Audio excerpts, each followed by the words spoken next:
We don't block, ban, or censor anybody. What do we say? We're MAGA friendly on every program. Now, being MAGA friendly means we believe MAGA has the right to speak.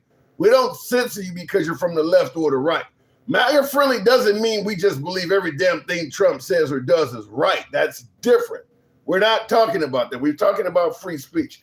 But I do believe that midterms could lead to civil unrest when you have cities, let's say Memphis, for instance. Memphis is overwhelmingly Black, overwhelmingly Democrat, and they have gerrymandered Memphis so that all of the I think they broke it up into 3 districts.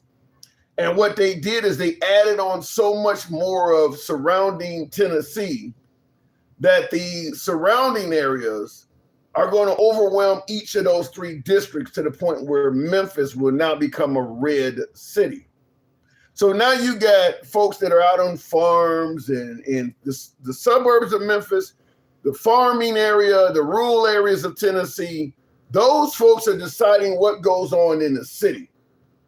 That's where you can get civil unrest because obviously people on the farms don't want to be ordered to live like people in the city, and people in the cities don't want to be ordered to live like folks on the farms. So you're going to have potentially congressmen and women that are fighting for laws and fighting for legislation and trying to pass legislation that is more favorable for rural folks and farmers that will be enacted on people in Memphis. That's not probably going to go well. That's probably not going to work. This is where you can get civil unrest if the gerrymandering works and the Republicans win. Same thing I mentioned before. Are we getting close to 10,000? Tap the screen, get the likes up. Same thing happened in Texas. Austin, Texas is the most leftist progressive city in Texas.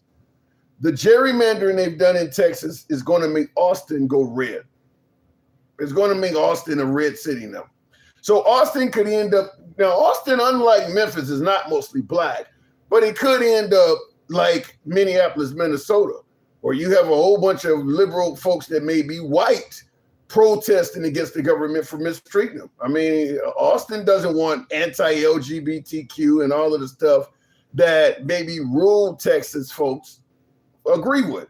Austin is a progressive city. They don't want to be governed by the far right. So now they're going to potentially have congressmen and women that lean significantly further to the right than they do governing their town.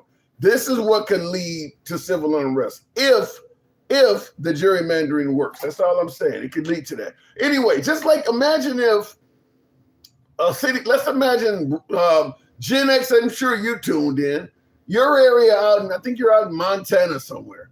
Can you imagine if a congressman or a woman that was governing Chicago was the overseer of your district? So suddenly your district is they're legislating for gun control and they're pro-life, pro-choice and all this stuff. You guys would go apeshit out there. You don't want that. You don't want some city representative telling you what to do out in the middle of that area. And this is what they're doing. So it could lead to civil unrest, depending on how far to the right the legislators are that goes in there. But anyway, tap the screen. Now look in didn't mean to bring that graphic up from yesterday, but looking in the comments real quick. Looking forward to civil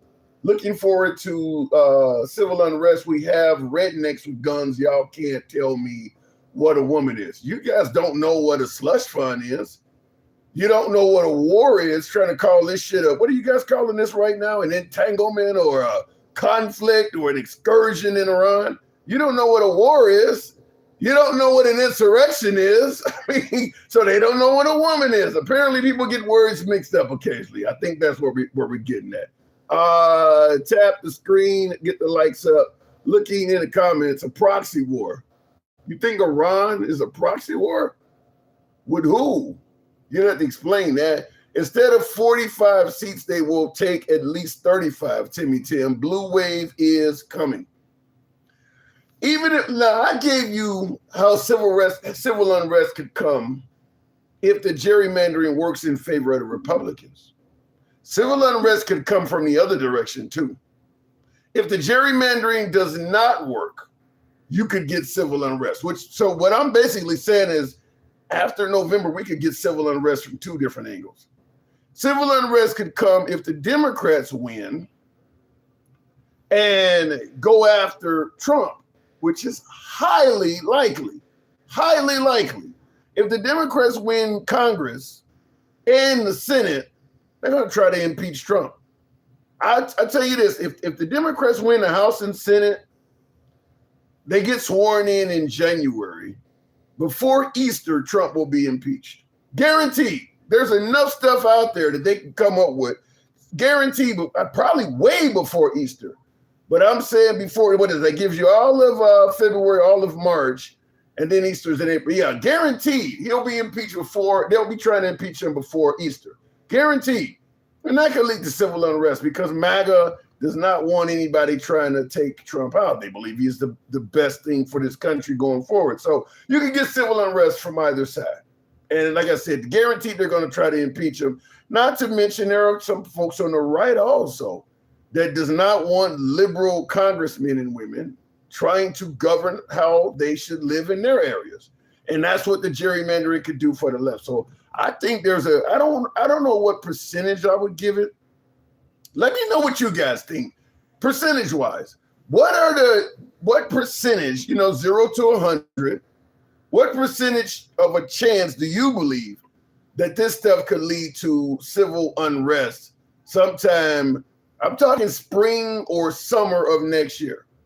Based on what I just gave you, the gerrymandering and the possibility of them trying to impeach Trump. 0 to 100%. What are the chances? Somebody Jen A says 0. I don't think there is ever a chance in any period in America where there's a 0% chance to civil unrest. That right now, there's not a 0% chance. I don't know what's 0. There's never a 0% chance of anything. He said 0.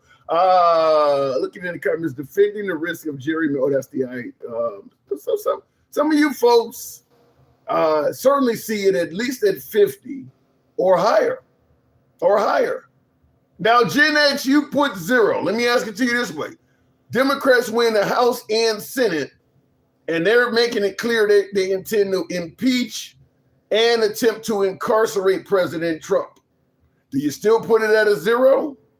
Because that's what's going to happen if they win the House and Senate. Do you still put it at a 0 if that happens? Let me go back to the box. 100% impeachment of Trump, don't care about a civil unrest. You will absolutely care about a civil unrest. That makes no sense at all that you could live in America and not be concerned about, whether you're talking about not being able to move around, whether you're talking about hoarding in the prices of groceries and things you need. Your family members you may care. How could you not care about civil unrest in your own damn country? That doesn't make sense. Let me go to the box. We'll start the program off with Franco Productions. Tap the screen. I'm taking it up before 10,000. A lot of lazy thumbs in here. Help your boy out with the hat and mustache, TikTok cap goals, if you will. We're not at war. We haven't invaded anybody. This is a truth social battle. Are you crazy? And handsome conservative, you're a supporter, you're a friend of the program and all that. But what the hell is that? How the hell do you blow up the entire head of a country? I'm talking about the Ayatollah with Iran, and say we're not at war behind that. Can you imagine? Imagine on January 6th. Let's take MAGA out of the picture. Let's say when that building was loaded with Senate, Congress, and Mike Pence, the vice president, was in there. Let's say Russia dropped a bomb on the Capitol building and smoked them all. You're telling me that we would not be at war from that? It would be an excursion, a conflict? Are you kidding me? We took out the head of their government. We took out their family and children and shit. We're not at war. Okay. By the way, Trump is calling it a war, so tell him that. Gen X says it's an armed misunderstanding. You guys are crazy today. I wasn't able to bring up my last guest, so we'll continue on with Texas for Trump with 45 in there. I like the way that's written. Why didn't he come up, though? I'm having trouble bringing up guests we had. I do want to talk to some MAGA, so I'm definitely looking for that. It was a Texas for Trump. I don't know why it didn't come up. So we'll continue on. It's an armed misunderstanding. That's crazy there. Gen X. The black communities are at war with each other.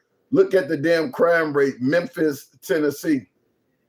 Yeah, there's a lot of that. I don't know. So what do you say? The black communities are at war with each other because of black on black crime. So is the white community at war with kids because of all of the pedophilia? I mean, like, listen, let's call a spade a spade. There's a ton of teachers that are having sex with their kids and coaches, but most of that stuff's in the white community. So are you having a war with the infants and children? I mean, let's call it what we call it. So just because yours isn't making the news as much doesn't mean it ain't happening. JPT Farms, thank you for the hat mustache. Yeah, somebody showing the program some love. Hard to get up to 10,000. Help your boy out with the hat and mustache. It's a war. Everybody calls it a war. He's doing it without Congress approval, says Teddy Owens. You know something? I disagree.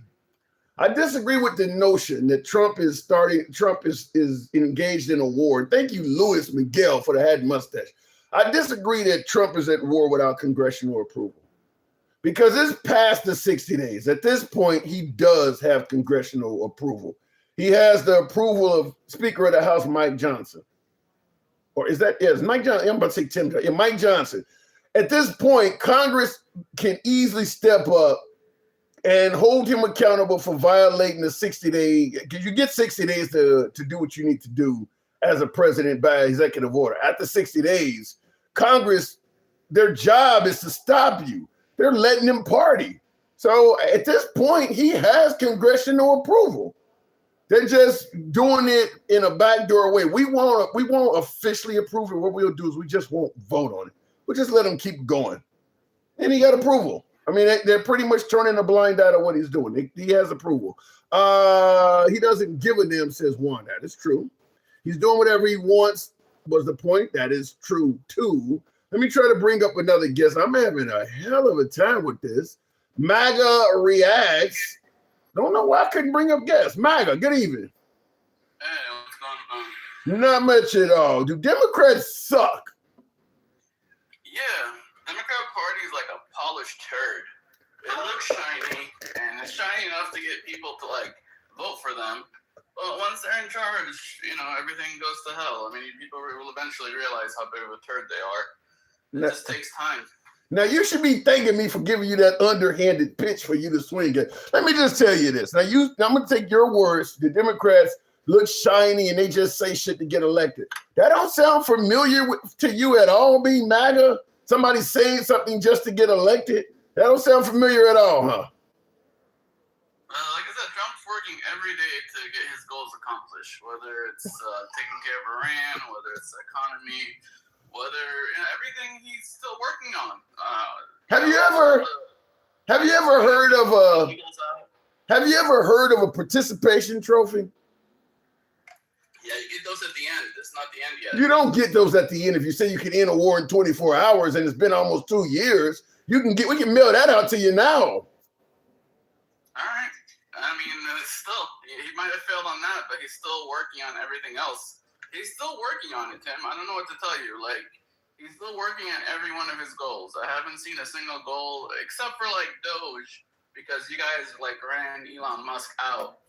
That's the only thing that, even then, he says he's working on it, but as far as I know, he's working on everything he's promised to work on.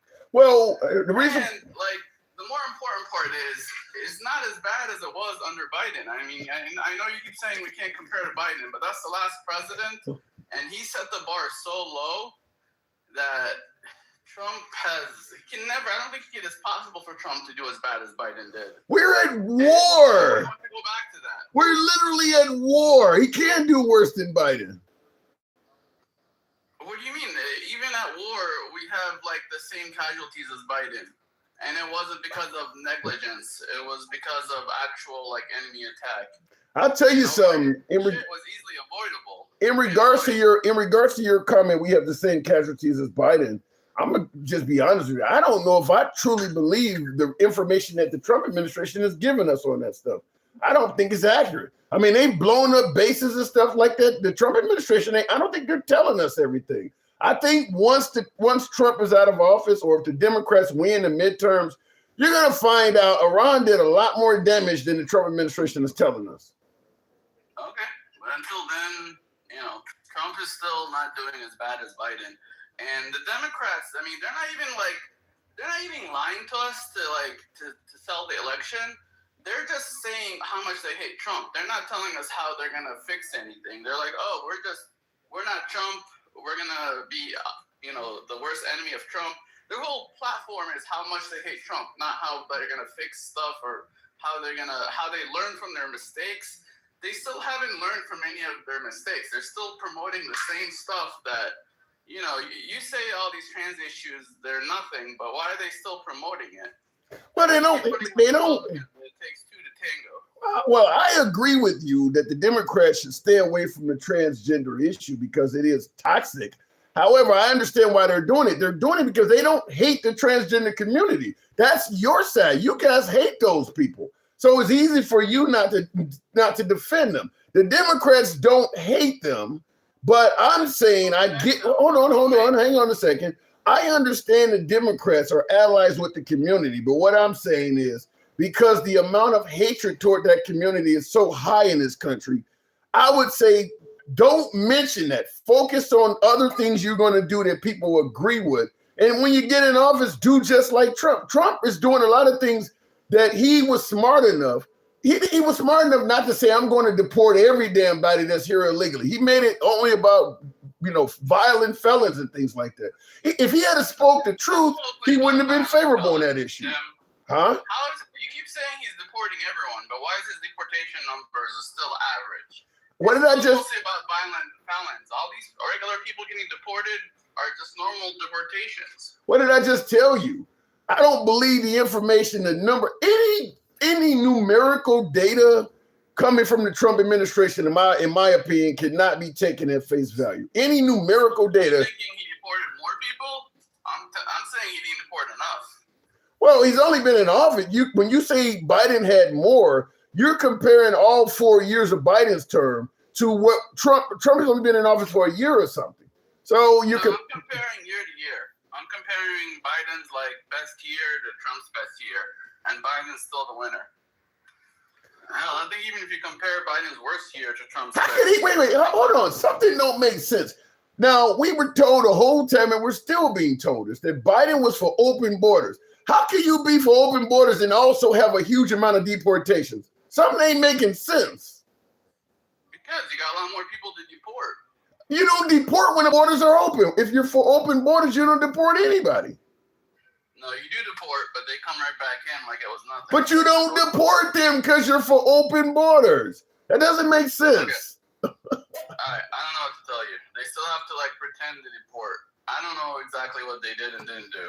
Yeah, what they're. No, we're not gonna do this. Not today, Boogies. Not today. And I said it took you forever. I didn't see you. Hold on, MAGA.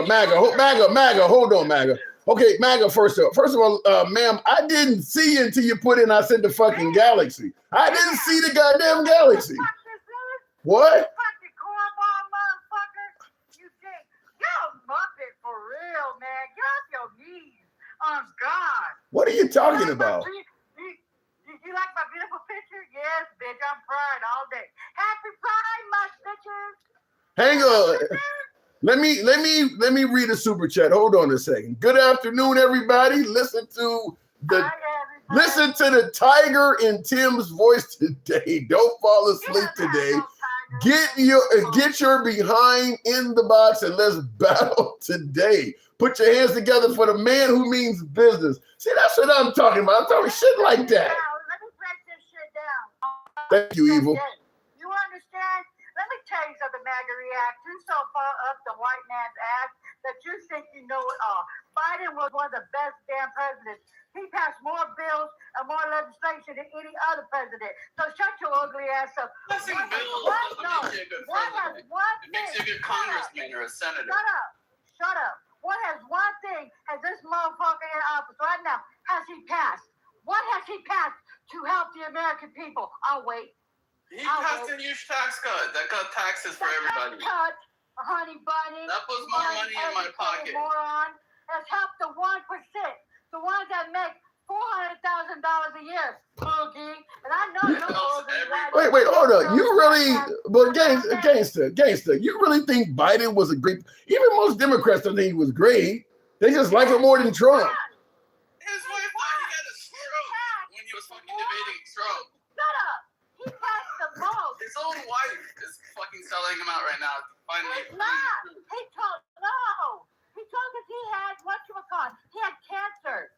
And she thought he had a stroke, and on the same day she was saying how good a job he did lying to your ass. You guys are eating that shit up. For 6 fucking days. He's had how many times has he went to doctors the past year? Shut your ugly ass. Trump's on TV every fucking day. We see how fucking healthy he is. According to you, he should have died like 6 months ago. You said he was gonna die 6 months ago. He's still alive. Walked off away from your ass because you will not push back. Biden has done the most for the United States. He's done the I don't even. It's the one that builds the shit around the United States. Yes, he did. He did. Name one thing he built. Because I know the internet. He didn't build any chargers. He didn't provide any new internet. And what? Even the Democrats does not. Hold on. Even the Democrats don't think Biden was a great president. Even the Democrats are not like Biden was great. They just think he was better than Trump. What? Really? I'm serious. They like Obama. They like Clinton. Even the Democrats are not putting Biden up there. No offense to Obama, but he did better than Obama did, man. He passed more than Obama did. So shut your ugly asses up. You guys just don't want to give that man. All that spending, all it did was give us 9% inflation. You won't give that motherfucker no credit because he wasn't out here bragging about shit. He was doing his fucking job. Because he was in bed sleeping. Yes, he Okay, hold on, Gangster. Okay, let me ask you, Gangster Grandma, let me ask you a question. Are you saying that Biden was a better president than Obama and Clinton? Yes, he passed more. And that's the truth. I love Obama, but he passed more. Passing bills is not a metric of how well you do. Right. The actual results matter. I can pass a bill that says cancer curing bill. But doesn't mean it's going to cure cancer just because I passed a bunch of cancer bills. You're so fucking stupid. He passed. Well, you're stupid because you think just passing a bill fixes things. You actually have to actually fix them. The results matter, and the results of those bills were garbage. Only result of those bills was inflation. Oh my fucking God! 9% inflation. Things got 9% more expensive. White man does. This is why he said he likes the uneducated. This is fucking. Yeah, you're uneducated. You don't even know how basic math. Bitch, you can't even get the cock out your mouth. The only guy stuck here is you. White man, I don't even like your Egyptian looking ass. I don't think. I don't think. You know what, Ted? Let me tell you something. On God, you are losing everybody. You don't have none of your fucking your Jimmys. Michael's not here no more. Nobody. Because you say it's freedom of speech. You say it's freedom of speech, Tim. You know what freedom of speech is? You need to go look at your fucking history and go back to school. I'm going to tell you. Freedom of speech. You want to censor people and fucking not let them talk. Freedom of speech. I've been on your lives. All you do is abuse people. Tim. It's about the government. It's not about platforms. Because if that's the case, we wouldn't be getting censored on TV. Okay, let me respond. Okay. Right now to do lying asses are again about the Democrats when we are actually winning every fucking session. Okay, you just talk. Let me respond to you now. Let me respond to you. First of all, when I say free speech, damn it, we don't mean speech that you agree with. We mean speech for everybody. So if MAGA wants to talk, MAGA gets to talk. You just don't like MAGA. You know how fucking crazy it is? You just let that motherfucker up. And it took you 5 fucking minutes to let me up. Ain't that bad, bitch? That's one of your biggest supporters. I saw his galaxy. I didn't see yours. Oh, yeah. Hey, what's up, dumbass? How you fucking doing? Get your white tongue out your mouth, you sorry ass bitch. I I'm not sucking on a miss white me, cock didn't you? like you. I'm not Didn't sucking you- on a white cock like you, bitch. I'm not the one that got voted for a racist, you stupid fuck. That's all right, sweetheart. I know you missed No, me. I'm Anyways, not good your to see you. sweetheart, bitch. So, I'm your gangster, bitch. And you bad guy, good black woman. This is what I was You expecting. fucking moron. What black woman? You're white. so. You're white I'm with not no white. platform. Red, You're white with no teeth. comprehend this. No, you Tim. fuck. Let's actually get down to business. Shut up, Afro, gangster grandma. Latina, Anyway, so Tim, let's talk Dominican, about why. become Let's white. talk about why it is that Democrats are so hated. Okay, and there's a very good I'm reason. not hated, bitch. All right. We're racist. The reason why is because they're not offering anything better. They're not. Wait, you still got her Galaxy. She still got 4 minutes on you, so she ain't gonna let you talk for 4 minutes. $15 looking ass. Let me tell you something. And there's more Republicans voting blue this year. Hello. So fuck you with all your shit. You stupid fucking reject. And what? At least I can speak English correctly, sweetheart, and I graduated high You school. can't even speak nothing, sweetheart. With your $15 dishwashing ass job. And bowing down to the white man that you'll never be at his fucking table, bitch. And what? And what? Okay. You only got I said the damn Galaxy. Oh, that's $10. All right, Miss Dolezal. You want a fucking cookie? Dolezal. We called her Miss Dolezal. You can't do shit. You probably on She's a public Rachel Dolezal, isn't assistance. she? You on public assistance. 100%. With your $15 I job. got that. Oh, golly. Oh, golly. I want a cookie. I want a cookie. Well, Okay. get yourself a You know what, fat Tim? idiot. You know what, Kim? This is why you're losing all your shit. I'm not losing people. Yes, you are, Kim. You're losing it, Kim. I'm not. Bitch, I'm not You got broke. 3 people up here. I'm We're all not letting broke, you bitch. speak. I'm so not broke. But you know who I did vote That's for? broke. I They say voted you're for white. people that was voting for me. Though I voted people that could get food stamps and stuff. If I was really voting for myself, I would vote for the Republican Party. Because, bitch, I make it like that. You feel what I'm saying? I make it like that. But Do you have see, any I didn't evidence? vote for myself. I 2 voted for minutes. other people. 2 minutes. Now, let me tell you guys something. If you guys You're think right on the seam that soon. it's going to be nice, you guys think that the gerrymandering is going to work? No, bitch, it's not going to work. We don't need Because people gerrymandering, gonna come sweetheart. out. We don't need Blue you is either. coming out bad. Blue is coming, and it's going to be. You don't think none of that gerrymander is going to work? You don't think none of that gerrymander is going to No, work? it's not going to work. Wow. It's not going to work. Because you know why? You know why it's not going to work? Why? Because everybody's coming out. Even the Republicans don't even like his ass. He's losing his base majorly. There ain't going to be no red wave. No, it's not. They don't like His you fault. either. They don't like You don't like Democrats him. either. He is under the Yeah, we water. don't like you guys either. You Who's idiots he think under that we the actually water like with? you. What are you talking Independent. about? The Democrats are under the extremely water with unpopular for good independent. reason. He's It's underneath because the you guys water don't have good with policies. Latinos. The only reason He's why under the Mondani water. got into They office in the don't first even place like his is ass. because of the fact Okay, that what, New York was so totally run by Aaron. All right, 60 seconds. They coming back. They coming back, bitches. They go big as blue wave is coming. He's losing his face. Everybody's walking. Even the white man is walking from him. And what? You sorry You ass said pedos. that 2 years You ago. How sorry did ass that turn out? pedos. Yeah. Anyway, thanks for the information, Rachel Dolezal.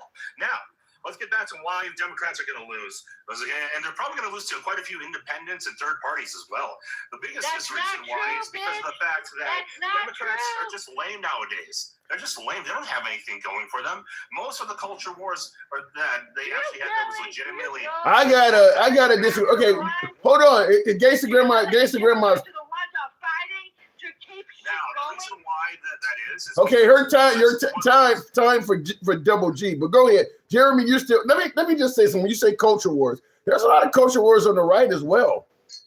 Yeah, I know, but those are ones that are actually not actually worth fighting for the Democrats to win in the first place. Huh? They're not ones legitimately worth fighting for the Democrats. For instance, as you guys already won the gay rights debate, that already made sense. But then you took it too far, and now you're starting to say like trans the children, and we're not going to go with that shit. Ain't nobody doing it. That's fucked up. Hey, no, show me one kid New that's York City. that shit ain't happening. And by the way, okay, hold on a second. Also, too, whatever happened to states' rights and shit? Why are you guys always bitching about what's going on in liberal areas? You ain't living there. Who gives a fuck? Because I'm not a sociopath who thinks, oh, this child is in New York, so automatically it's okay to violate their body and chop off limbs just because they're somewhere else. So you want to protect the child in New York, but when Charlie Kirk says the kids in Tennessee shouldn't get free lunch in schools, you don't give a fuck about them. You let them starve, but you want to make sure the gender is okay. Hey, wait a minute. Are you seriously telling me that it's hard for a kid to get a sandwich? It's hard to get daycare. It's hard to get, hard to get health care, all of that shit. Yes. All of that in Republican states. Tim, I have literally been homeless before. It is so easy to get a snack in the United States. Hold on. Let me tell you what I mean. I'm sure while you're saying it's easy to get all this stuff, there's people in your area that would say otherwise. Just like what you're talking about in New York, the overwhelming majority of kids in New York, that ain't happening to. So if we can point to one in New York, I can damn sure point to one child in your area that's having a hard time finding food, getting lunch, getting health care, et cetera, et cetera. The majority, no. In the United States, there is no kids starving. There is just kid that's maybe not getting the proper nutrition. That can be solved without government interference. I guarantee you there are children that are not, what they call it, food insecurity. There are children that go hungry in America. That does happen here. You think everybody in America has no problem getting food and getting meals? Malnutrition is a real problem. Malnutrition tends to happen because healthy food is expensive. Healthy food is hard to come by. And that's something that the school system, the United States could help with without getting the government directly involved. You may have... And again, universal free lunch doesn't need to happen in order for the government to help kids. If you want the government to help kids, even though there are plenty of private organizations that can do the exact same, guess what? There are plenty of ways. When the gangster grandma was that would be fucking amazing. Bring up Dolezal. Let's see if Dolezal's still here. What's up, Dolezal? How you doing? I want to calm as hell. 1 out of 5 West Virginia kids go hungry every night. 1 out of every 5. Most of the babies are going hungry at night or in red states. Go look the shit up. I dare you. What's your source? 1 out of 5 kids. What's my source? Go look at it. It's on all you guys. And I'll tell you something. When you ask what's the source, Jeremy. Okay, hold on, Jeremy. Okay, hold on. Okay, you gotta let us all kind of communicate, Gangster Grandma. I mean, I want you up, but you gotta let them speak back. Let me just say this. When you say what's the source, there are plenty of people in red states all over YouTube and stuff telling you they can't get food and how hard it is. Your own constituents are your source. And you know what he did? You know what your beloved little piece of shit of a president did? He took $1 billion out of food banks. Then he cut a lot from the poor people, the food stamps. But yet, he wants $1 billion for a ballroom. But yet. You got that wrong too. Give me a second. I got to step away. For the WAR. So that's what he wants, right? That's what he wants. Yes, it is. Paying for one doesn't take away from the other. And we not only that, incorrect. But you guys can't afford to feed kids, right? And they want to cut away free lunch programs for the poor kids. Not only did you get the math wrong on that, okay, because it's not billions, it's literally no. The ballroom is millions of dollars. That's an entire order of magnitude less. That's an entire order of magnitude less. Millions of dollars is literally 3 decimal points less than $1 billion. I thought the people were going to pay for it. I thought the billionaires were going to pay for it. Bitch, I'm not on food because either way, one doesn't take away from the other. No, it's million. Million is not the same as billion. For billions. Yes, he did. Go look the shit up. That's how stupid and uneducated you motherfuckers are. Not only that, but you don't have to support. No. I'm going to talk now. You can be quiet. Now, you don't need to support Trump in order to be conservative or vote for the right. You don't need to do that. You can vote for people who are not Trump and vote. You can vote for people who are not Trump or MAGA and be on the right. You don't have to vote for Democrats. You know what? Let me tell you something. You guys are the dumbest, uneducated. That's why he said he likes you. He knew what else he said. Oh, the smart people hate him because he's taking from the United States people. I thought we was America first. Now we're not. Our food is going sky high. You can't even afford a house anymore. I can't. That's because of him. All I that keep is telling you under The Biden. interest rates will go through the damn roof. That's because of him. People are losing their cars. He's fighting. Why? He's Because of fighting him. the fucking People are paying. interest People rate guy are every paying. fucking day. Guys, Colin yeah, Powell, what do whatever they the call fuck it? his name is. They credit cards. Because of who? Because of him. Not because of a Democrat. Because of him. He's People are been losing. fighting People for are interest losing rate their from house day because one. of. No. Meg, I got this. Okay. Number one, you keep saying him because you keep thinking about Trump. You do know that most people don't like Trump and still don't vote blue because Democrats suck. You don't have to be a Democrat. I'm not talking about that. You don't have to. You don't have. No. Shut up. You don't have to be MAGA. You don't have to be MAGA. You don't have to be pro Trump. Because of him. You don't have to. You don't. No. Shut up. You don't have to vote for Trump. Oh my God. You don't have to vote for Trump in order to not vote for Democrats. Oh my God. You don't have to vote for Trump. Voting. We're talking about the crisis that we fucking have right now. What are you talking about? We're talking about $45 for 5 pounds of ground beef. Okay, I did not want that to happen. Because you live in California. What are you People in talking California about? is bullshit You're on talking about Trump. what? You're talking about what? Blame that Democratic fucking California price. Okay, folks, I got to. I'm gonna have to move it on for time. I'm gonna have to move it on for time. Tim, I oh God. really got to Tim, speak. oh God. They are I need so 5 more minutes of you. They really think just because Republicans won't vote for a Democrat, when we're in a housing crisis, when 1 in 5 kids are going hungry in West Yeah, people like Virginia. Montani are the reason why there's a housing crisis in the first place. They want to cut away Medicare. That's more Medicaid local for people. government. Over 28 million people are losing their health insurance, and they're still saying, "Well, the Republicans are never going to vote for the Democrats." I don't believe. I think that there are conditions such as an unnecessary war that could lead them to vote otherwise. So I kind of agree with her, but I got to move it on.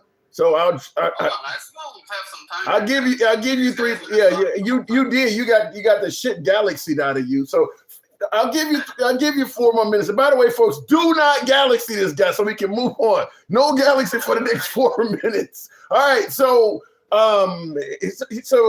like I said, you're telling me the Democrats suck. They pose as shiny items. Just say whatever they got to say to get elected. And I'm telling you, the Republicans do the same damn shit. No, they do, but Do you think Trump is doing a good job? Do you think that a year and a half, almost 2 years of Trump, do you think it's because I know you believe he's working on things, but in terms of actually, I give him a C. I've never gave him more than a C. I mean, maybe there was like 1 minute where I gave him like a B minus, but I always had him like a C, between C plus and C minus. so you don't think he's doing a great job right now either then? No, but he's not failing like Biden. And if a Democrat was in charge, they'd be failing right now. Why do you not? I don't see the Democratic Party doing any better. How do you? When you're saying he's not failing right now, you think our current state of our economy is a C? You give it an average? That's just an average economy?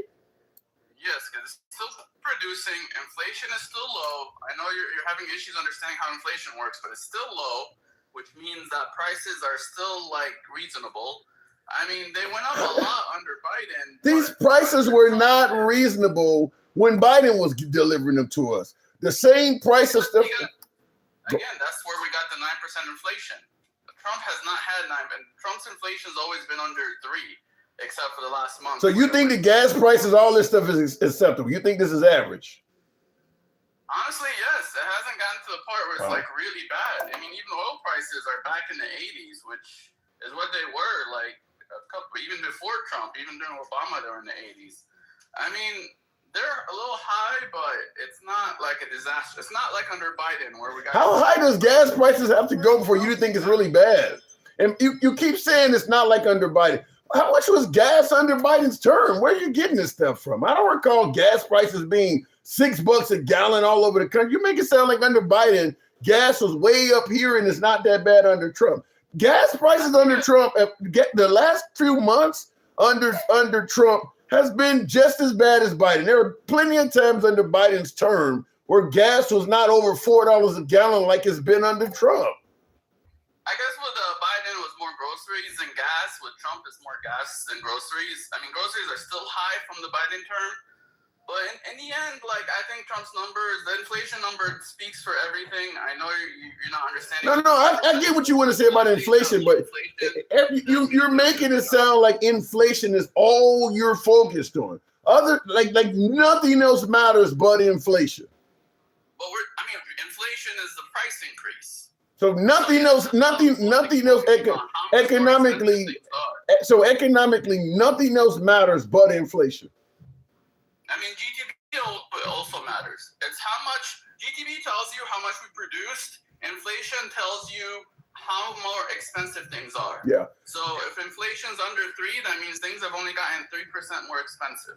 Okay. If it's 9%, that means things have gotten 9% more expensive. But he said he's going to bring the price down, not things getting more. You're giving him a C when things have went up. He said he's going to bring stuff. He said, I'm going to bring grocery prices down on day one. He made a promise that he was going to cut your energy bills in half in 12 months. He made a promise that he was going to lower rents. You're giving him a C. Ain't none of this shit happen. Trump. If you have 2 hours for a fucking economy lesson, I'll show you. What about the promises he made? Give him the economy lesson because he promised he could do all of that stuff. Now that he failed, I got to take an economy lesson to understand why he lied about all that stuff. No, I'm not saying he failed. He hasn't done a good job. He hasn't done a bad job. He's done an average. Why did he say he's going to bring down rents? And in a lot of ways, a lot of rent has gone down. Things have gotten down. But because of this war, gas has gone back up, and it's made a couple of things more expensive. And if he keeps going, then I'll be on the same boat you're on. And he said he was going to bring down the price of energy by 50% in 12 months. Why did he say that? He did do that, but in the last 2 months, he undid it with this fucking retarded war in Iran. You're telling me Trump cut the price of energy by 50% in his term? I don't know about 50%, but it was really low the last 2 years. No, it was not. What are you talking about? What do you think low gas prices is? Low gas prices. So you're telling me when Trump wait. And he's rebuilding our nuclear infrastructure. You're telling me when Trump became president in January of 2025, at some point since he's been president, energy prices from the time he inherited from Biden got cut 50%? I don't know how much they got cut, but I know nowhere near that. Nowhere near that. Reducing energy costs. Nowhere near that. That doesn't come close to that. The moves he's made will result in fucking a lot more energy.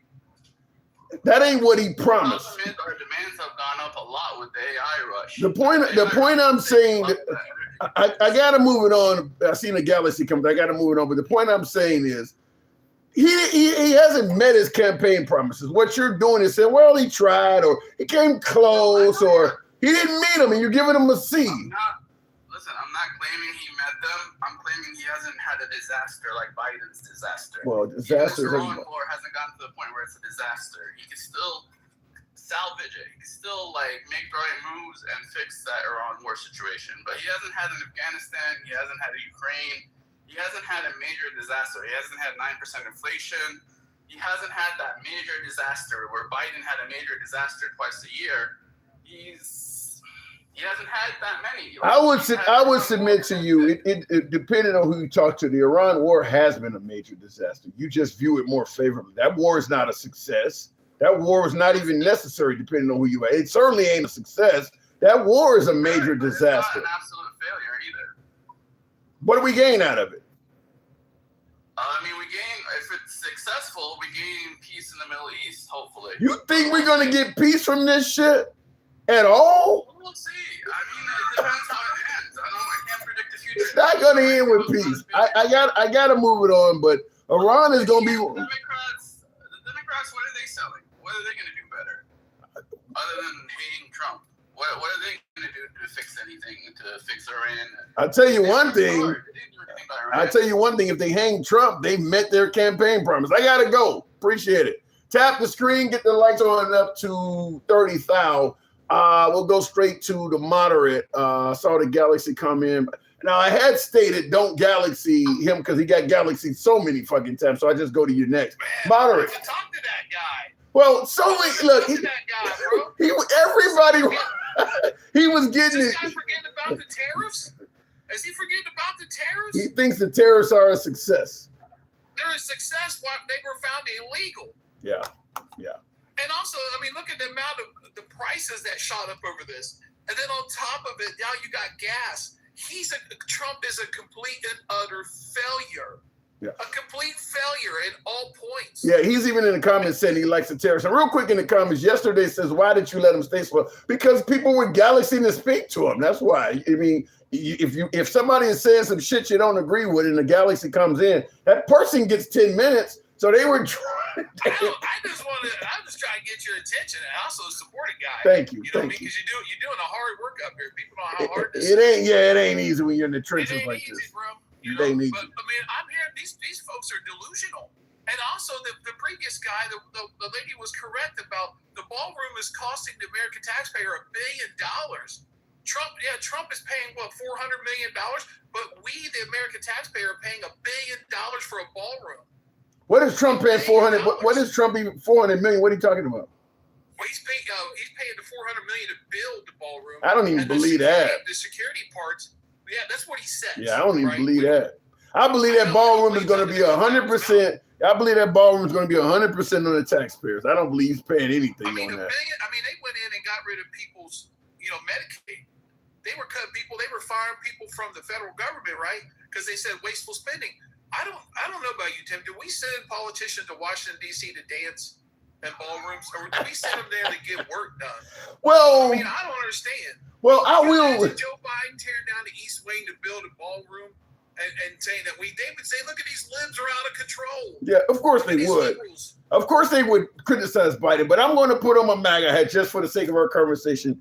I'll defend Trump on this angle. He is right. We could have used a larger space to entertain dignitaries and guests instead of having them outside in tents. However, you don't do this shit in the middle of a terrible economy. If the economy was blowing up and he said, look, we're doing so well, we're going to treat the American people to a larger White House to get a better image, so when the people come over, we're a shining example, etc. You can make it sound sweet. If everybody else is doing well, everybody else is eating, I don't see any problem with it. But to do it right now, you got this pool. Tim, they could have found property in Washington D.C. somewhere to build a ballroom.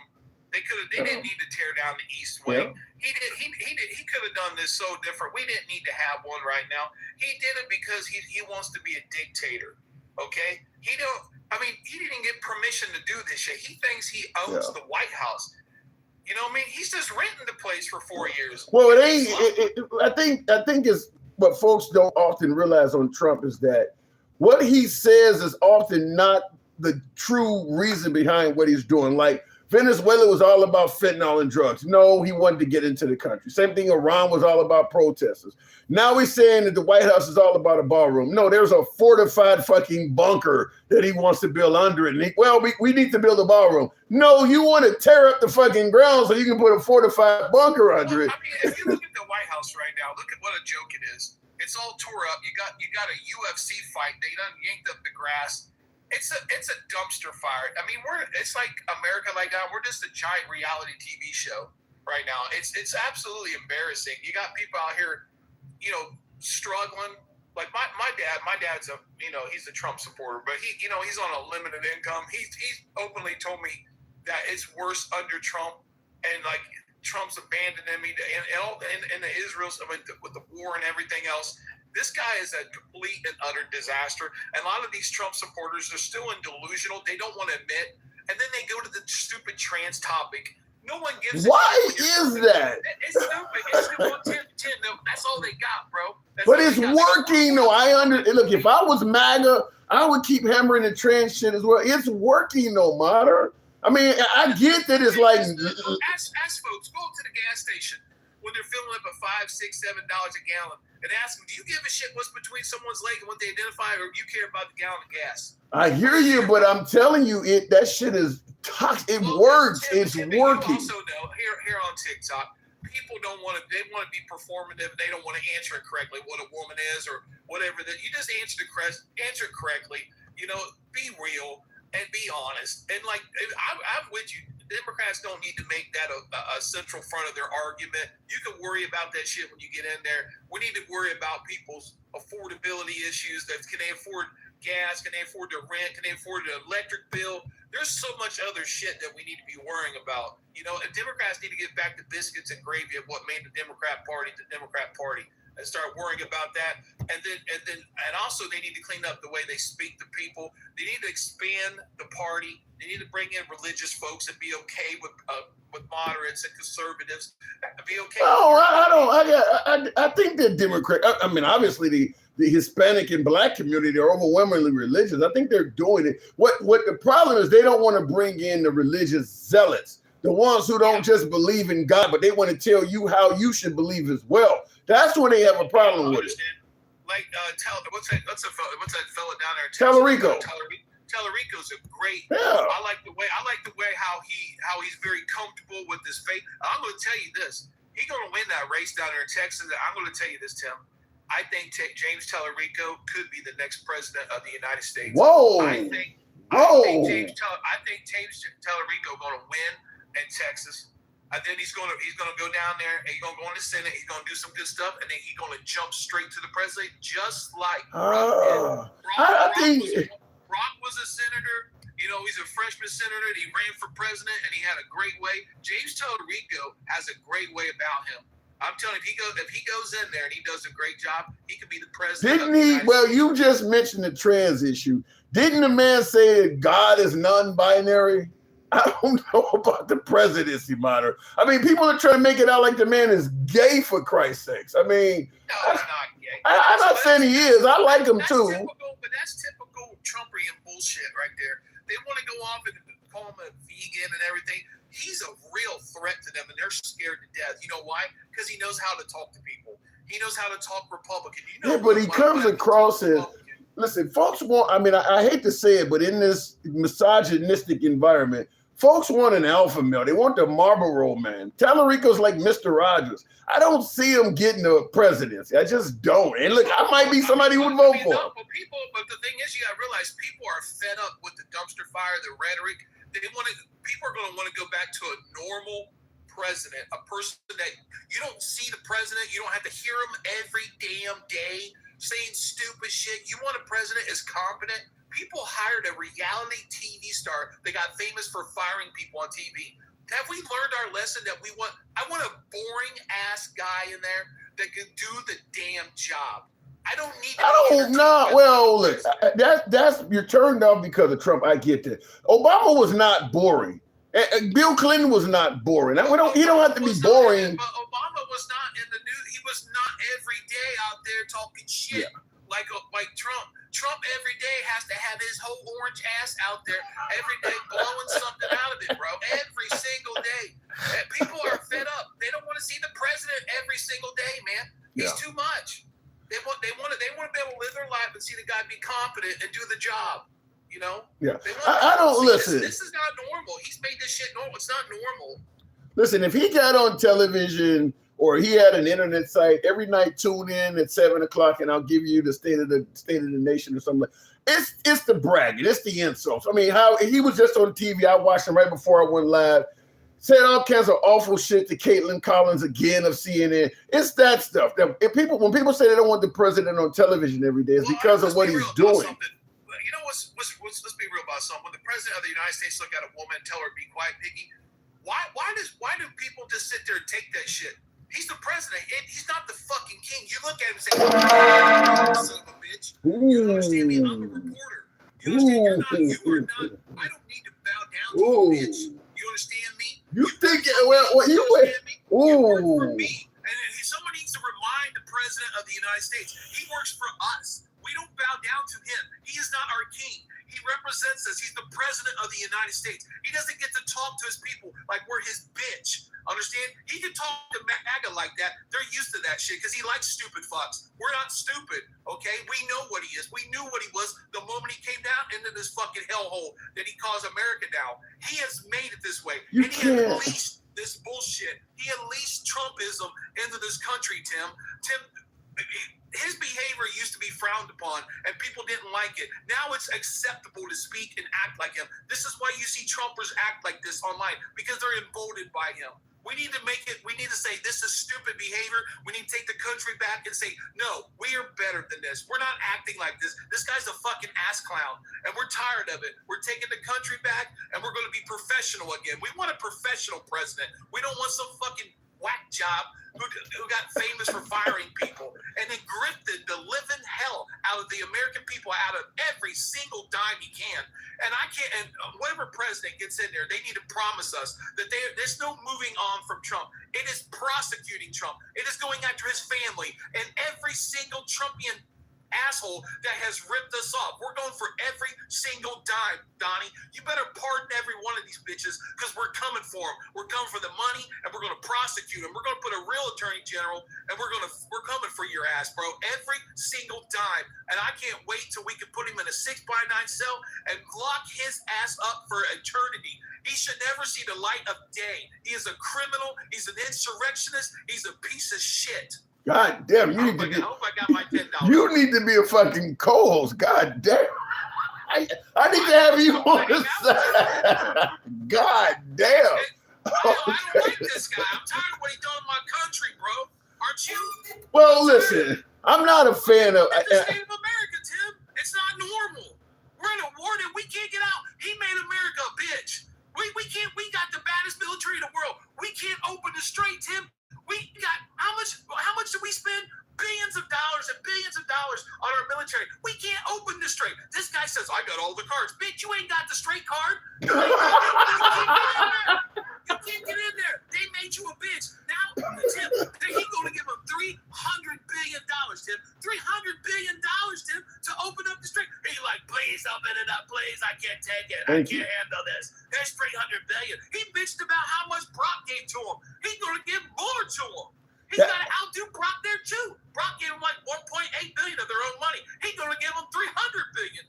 Of our money. Always got to outdo Obama on everything, even stupid shit. Man, these people. It's like I'm out working. I hear these people talking. I can't talk politics at work. I'm about to blow up in my head when I hear these people telling me this guy's good. Have you seen gas prices? I'm getting violated every time I go to the pump. There need to be lube at the pump. They need to lube me up before I pump that in there, man. I'm violated. I should be calling the cops and the poor. I've been violated. Can you help me? Please send help. And don't forget, Tim, he wanted to put himself on a $250 bill. Has that been stopped? Huh? They're still pursuing that, aren't they? Oh, yeah, he has to change laws. You know, that petty law stuff is in the way. They just can't do it, you know. My thing is, bitch, you want to send us, how about you send us $250 so we can afford this fucking gas, bro? You know what? How about you send us some STEMI checks? Don't put your stupid face on it, because then it's going to devalue before it even gets to us. You know, it's like, I don't understand, folks, why they tell us that we have Trump oh my God, you cannot criticize. You can't say shit about Trump without somebody saying you got derangement syndrome. I don't get it. They got Trump devotion syndrome, bro. They are so devoted to the man can walk in with some of these folks and literally say, I want to have your wife all night. And they were like, you know what, Mr. President? That's a great idea. Here's my wife. No problem. Here's a towel for you, too. You know, they would literally do it, Tim. They would let him violate their wife, bro. It's best for the country. We got to do it. You know. They would. Oh They're my! so stupid. There is a lot of love for the guy. So you believe it? It's delusional love. They're delusional, Tim. How do you think that happens though, where you get some folks who favor a president no matter what he does, even if he says I'm gonna do this, and you vote for him because of what he promised, and he does the exact opposite? Oh, he keeps trying. Tim, you're telling me he's not doing all. He's working at it. No, he's getting played by the Iranians. Iranians are the plan crying his ass. And now he's telling people he's bored with it. We heard this week's back that he was bored with it. And he comes out and goes, I'm not bored with this. I'm on it. No, you're not. You know why he's bored? Because he can't win. He can't win. So how does this end? How it ends? Yeah. I don't think it. We're going to experience some. If you're listening to Mr. Global, and you're hearing what's going to happen in the next few weeks, you're going to have countries running out of fuel, and it's going to come down to where Trump is basically going to give them whatever the hell they want, and he's going to get roasted.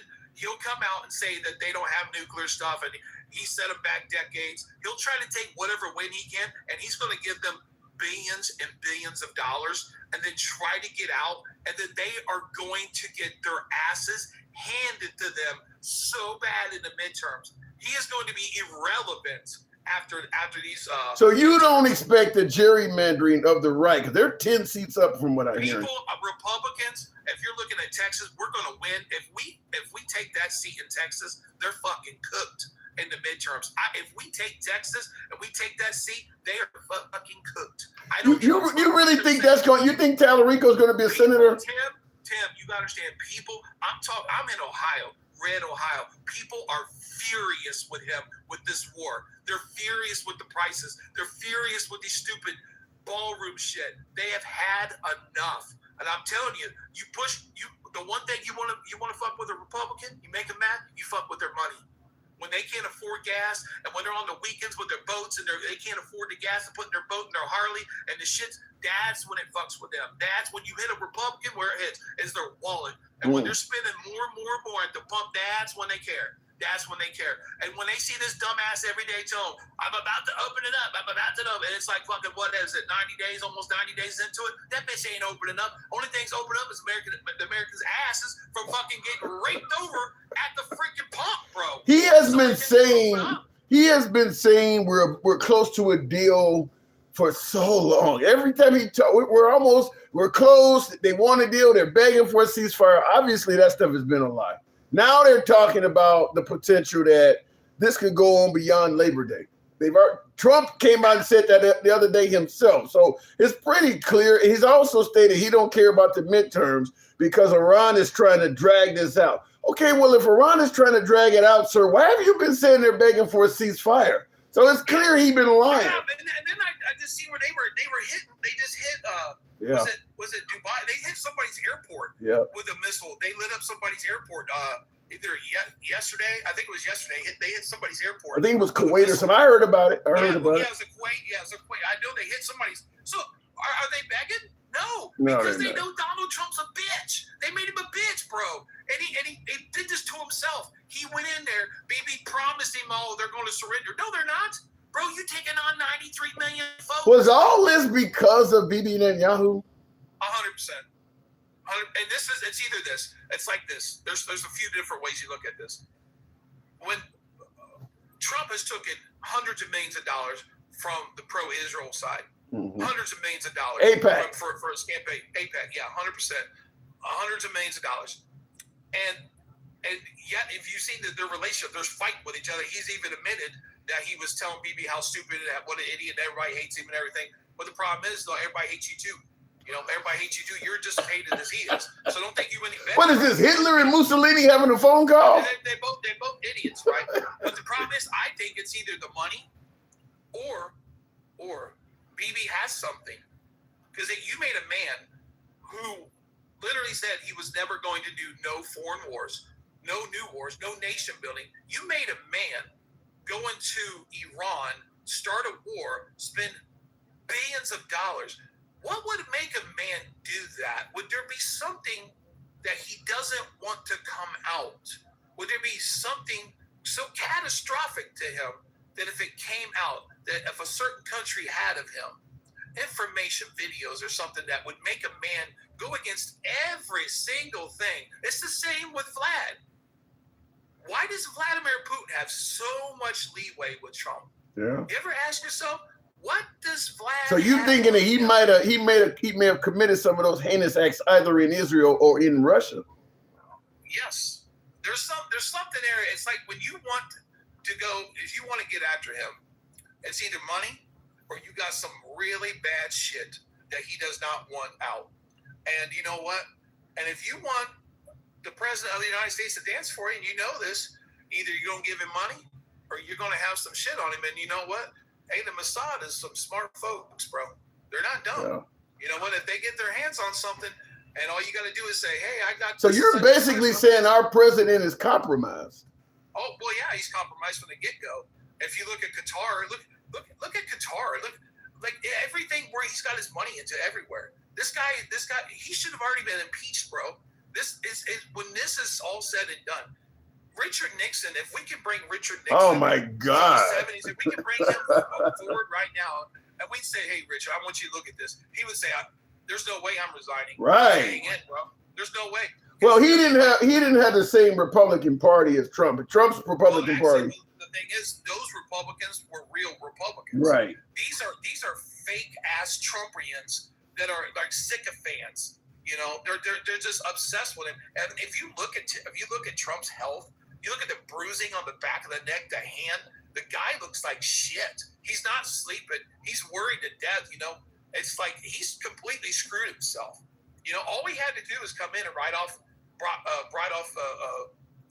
President Biden's economy, but the economy was doing good. You know, I say it. I got to move it on, but I'll just say this. I say all the time, if he had just did what he campaigned on, if he had just met those, the Democrats still wouldn't like him. But if he had done what he campaigned on, I think he would have been a fairly decent president. He just went way far to the right for what he got in there, and I guess the Steve Bannons and Millers and Netanyahus and all them got in his ear. But you know, we can blame everybody else. He's the president. Right. He's a grown ass, almost 80-year-old man. He made these decisions, bro. You know, he made the decision to go in, and it's catastrophic for all of us. But we tried to tell people in 2024 this was going to happen. Hillary tried to tell them. Harris tried to tell them. You know, if people would have stopped being afraid of having a woman president, we wouldn't be in this situation. People would be able to afford their gas right now. Your groceries we wouldn't be going through a tariff war. You think Kamala Harris would have been a much better president? Oh, without a shadow of a doubt. I'm gonna be honest with you. I could put my dog in there, and my dog would have been a better president. I'm being serious. Donald Trump is it'll go down in history as literally one of the stupidest men ever to be in there. Catastrophically ignorant and unfit. And then people that are voting for him, they're as equally as smooth. They're gonna disappear. I gotta move it on, but the people that voted for him are going to disappear once he becomes an unpopular ex-president. Them people are not going to be around. You have a hard time finding them. Should we be co-hosting lives together? Should we be talking to one another? Perhaps we should get together and do this more. We absolutely should. I'm telling you, John said he enjoyed our conversation the other night when you came on the live. I know I did. I went on Zeus's live and I got to talk to him. He said the same thing because I had Zeus on the other day for the first time. Yeah, Zeus is good, man. I like Zeus is great. You know, like I like it that we don't necessarily agree on everything, you know. But you had a big mix up. You were a big pro-Israel guy during the whole Gaza thing, man. You had a mix up over that. I was wanting the hostages, man. That's where I was at.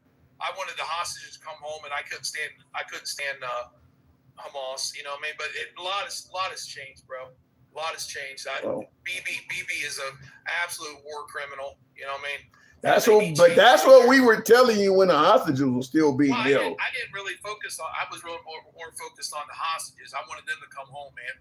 You know, because it wasn't their fault, man. They went and got kidnapped, you know. Yeah, I agree with that. But my whole point was it's a whole mess over there, bro. Yeah, my whole point was they took your hostages. They definitely should be held accountable. But you don't starve all the people to get your hostages back. There's a lot of innocent people you're starving and killing to get, hostages that are probably dead. I mean, what they were doing, Netanyahu was going way too far to get those. What he was doing in regards to getting those hostages back. I showed a video in my live of like this drone footage, and there's just miles and miles of just devastation, and like they just basically carpet bombed this. Yeah. Like they used to tell me that they had to get permission for each strike, and like I'm like, okay, their lawyer, and like, so your lawyer must just sign once and said strike it all, because that's what it looks like to me. He was going overboard. All right, we got to get together again in the future. I got to move it on. Good talk. That's good talk, You man. did your thing, man. You did your thing. Thank you. Tap the screen. Get the likes on up to 60,000. That was the one and only moderate Democrat.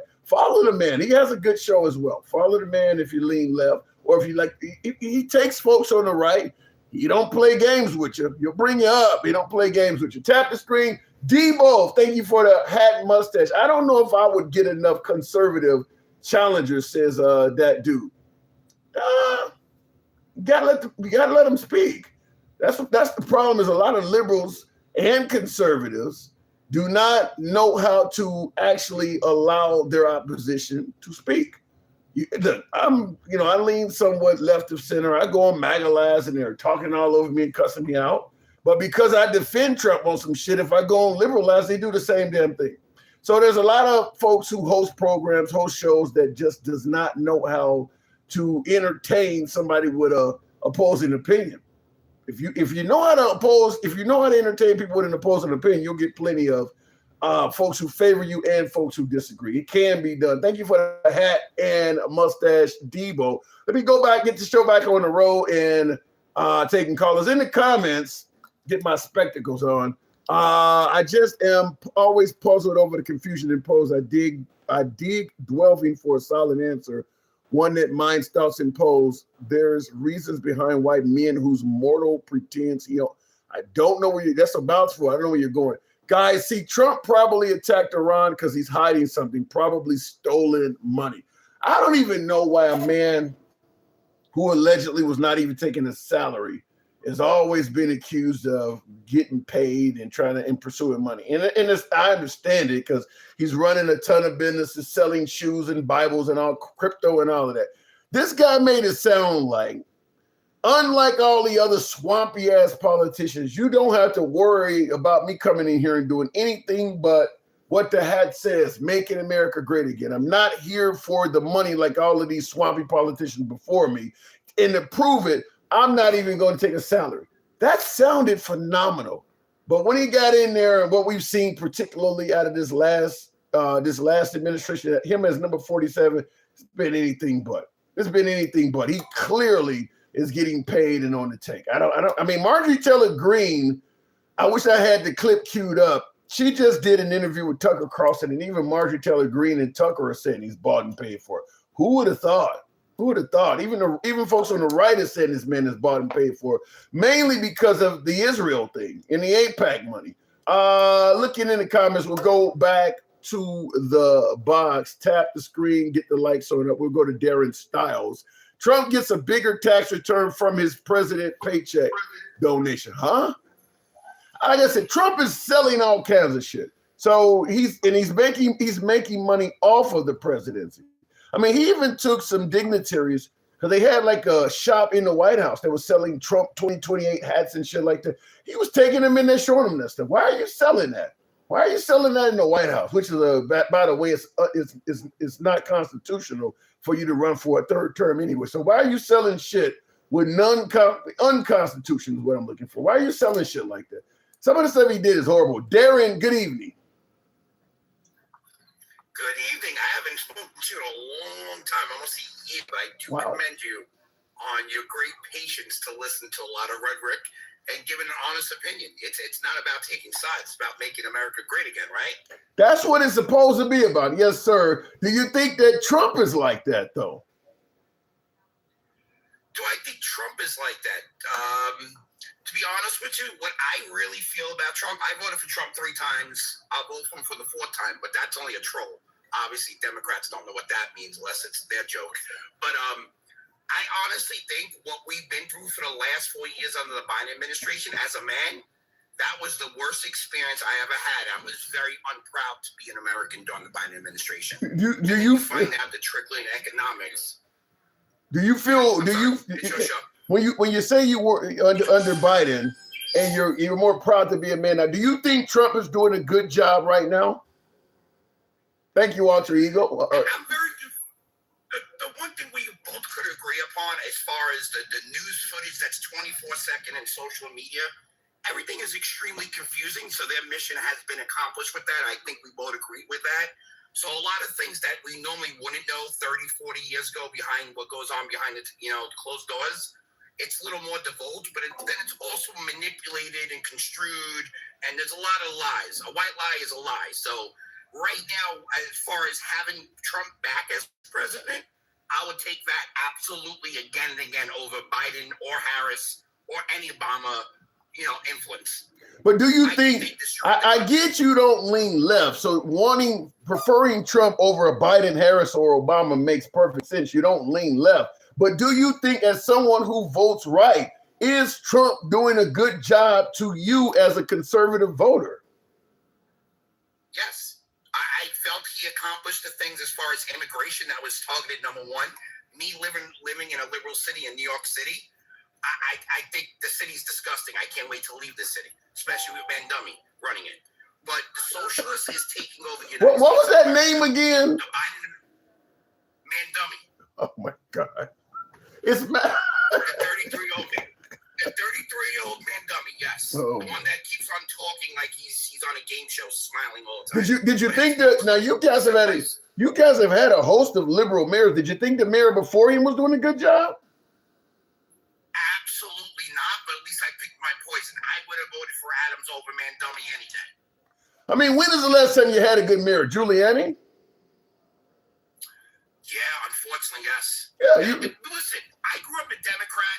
My grandparents raised me. They were old school, first generation Americans from Pennsylvania, old little town, Uniontown. They used to always say the same thing about Republicans. A good Republican is unalive a Republican. And I was registered Democrat my whole entire life until 4 years ago. But the last Democrat I actually, me personally voted for was Bill Clinton's second term. And don't hold that against me. I didn't know it was popular back then. But I don't see any common interest with the whole entire Democratic Party. As a man trying to bust my butt to work every single day and hear that people that are lazy, that are unemployed, are receiving more benefits than me, listen. How low? I speak to Wait. people on a daily basis. When you say that people who are lazy and unemployed are getting more benefits than you, but first thing I'd have to ask is, shit, how low are you being paid? Because I know if I sat at home and didn't work, I would have a hard time bringing in as much as somebody working at McDonald's. So you must be making very low income for somebody to be able to sit at home and actually get more than you.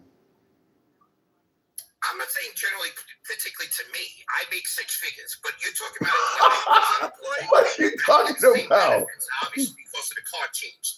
But you're talking about unemployment in New York. They get $800 a week. How much does an apartment cost in New York? Don't want to work. How much does an apartment cost in New York? Vouchers. Since the vouchers, because now they're giving out vouchers like it's easiest. A 3-bedroom voucher is $37. So now my rent that was $2,100 4 years ago is now $3,500 because of the vouchers. All real estate brokers take the vouchers first now. They ask you have a voucher. I'm like, why do you keep on asking me about these vouchers? They're like, oh, because every landlord wants the voucher getting $3,700 rather than $3,000. So you can't even get an apartment in New York because of that. Yeah. Here's what I don't get.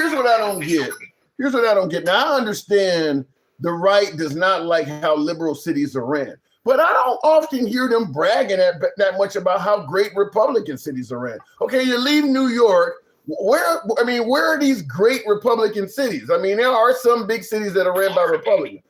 Well, the whole state. There's a lot of poverty in Florida. Plenty of cities in Florida that are Republican ran, and the people live like shit, just like Mississippi, Alabama, any of those states down there. There's tons of Republican cities that are ran like trash, and the people in that town are talking about New York and Chicago. Like, don't you see how bad things are in your own city? Because you guys criticize liberal cities, but you don't really celebrate Republican cities. I don't know. I have to do some research on that question. Compared cities to cities, what's run by Republican or Democrats? Yeah. Was a major states. California is a disaster, as we all know. New York is another disaster. Jersey, they had some kind of epiphany. Jersey has some kind of, now with their new governor, I don't think they have a chance. I think more out of Jersey. I don't think it's Republican and Democrat no more. It's completely changed. It's either socialism workers, or it's really the republic. They're going to use the word democracy. You're breaking up something awful. Are you there? I may have to drop you. Your They signal. want to give for free, so they're in organizations. They make it. So, You got a bad signal. Can you hear me? Yeah, you're going in and out. I don't know if you hear me now. Yeah, I can hear you, but you're coming in and out. I just got home, so I think it's trying to pick up my Wi-Fi. That's what it is. Yeah. I'll give it a minute, otherwise I may have to drop you.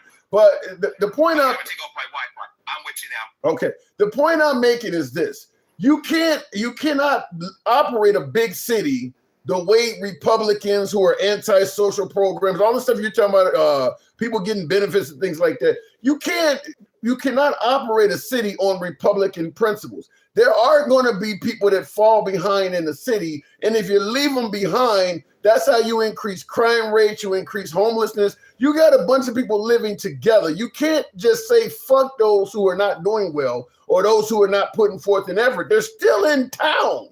So you're going to be stepping over them in every damn thing. That's why you got to have social programs in big cities.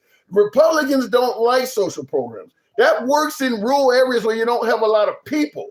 But when you got 1 million people, you can't do that. That's not going to work. That's why you don't see a lot of big cities ran by Republicans. Because when the big city people get a chance to vote, they don't vote that shit in. They vote away from it. I understand what you're saying. I'm not against social service type of programs. It's just been abused, and mostly it directs right to the politicians. More funds that's being on assets that's being given to the housing department. You found that in New York City a couple of years ago. Okay. It was fraud. They arrested hundreds of people. This money is not going to. But here's the problem. You guys are so focused on fraud. The point I'm making is you'll never have a social program that is fraud free. And what you get I think that your motto is the exact opposite of the Democrats. The Democrats would rather risk having a few people get benefits that should not get it, as opposed to preventing people that really need it from getting it. You guys would rather prevent people that need benefits from getting them so that nobody who's trying to get it illegally don't get it. You'd rather cut the whole program off. You guys, anytime you bring up social programs, the first thing the right starts talking about is people getting it by fraud. You're focused on the fraud. There's no program that's going to be fraud free.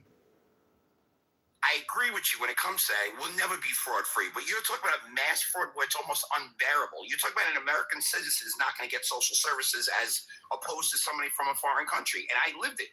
I was unemployed. I lost my job 4 years ago. I got nothing. Every single person, when I went to the food stamp office from another country, they got government assistance for housing. They got food stamp. They got everything immediately. Me, for the 6 months, I got to fill all this paperwork and kept on getting denied. It's a broken system internally. You can't have immigrants in the system working the system for other immigrants. Like, I don't understand where America became. There's no American ran anything. Everything is outsourced, or they have people with lower IQs running these businesses because everybody has to get a job, right? But they're helping other people out. So that's the system that's broke about it. It's not about fraud. It's about a broken system when you go into the staff office and they teach you how to commit more fraud. And these are people working for the government.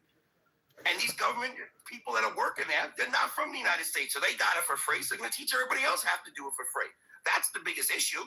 Well, you're talking about fraud, stealing money with politicians in Minnesota and everywhere else. That's the least of my concerns. I want mine. If I'm working for the last 30 years, I want to know if, God forbid, something happens, I'll be able to get something on the plate for my kids. And they don't give a shit about Americans, especially if you're a white American. And that's just a fact. And now the black community is getting affected. Why would you say they don't give a shit about you, especially if you're a white American, when you represent the largest group of people that are getting welfare and SNAP and benefits? Because they know I'll get a job tomorrow. The people that are lifetime homeless are going to take care of because they get kickbacks. You don't think there's a bunch of white people that are sitting around on the couch getting free shit? You only think it's other people? Absolutely. No. I didn't say that. You said because they know. You said because they know you'll get a job tomorrow. What do you mean? Why do they know you'll get one as opposed to somebody else? What is so special about you that makes them know you'll get a job tomorrow? I pay taxes every single year. Once I stop paying taxes, I know I'm not working. So they know people that aren't working. They're gonna make sure. Listen, I work in every single projects in New York, on Staten Island. Every single one of them. Not one of them ever had a job for 20, 30 years. They have housing. And those housing they take advantage of, because if you're not on a voucher, these are disgusting apartments. They're charging $3,500 for an apartment that's worth $1,500. Here's when you look at the system, it's broken.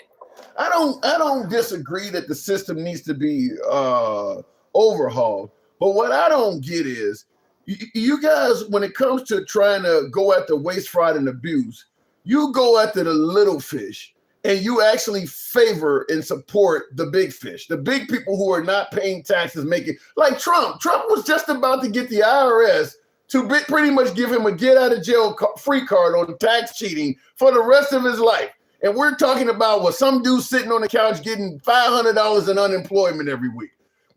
A guy like that who's making billions of dollars convinced the DOJ to give him a get out of jail free card on tax cheating. One dude. It would take thousands of people to defraud the system to do the damage that one guy at his level could do. And we're focused on all them little people. Meanwhile, he's pardoning cryptocurrency guys. You really want to go after fraud? Why not go after the one or two guys that are taking millions instead of all these little tiny minnows you're going for? Why don't you catch a shark? Catch a shark. Quit bringing in minnows. Take them all down.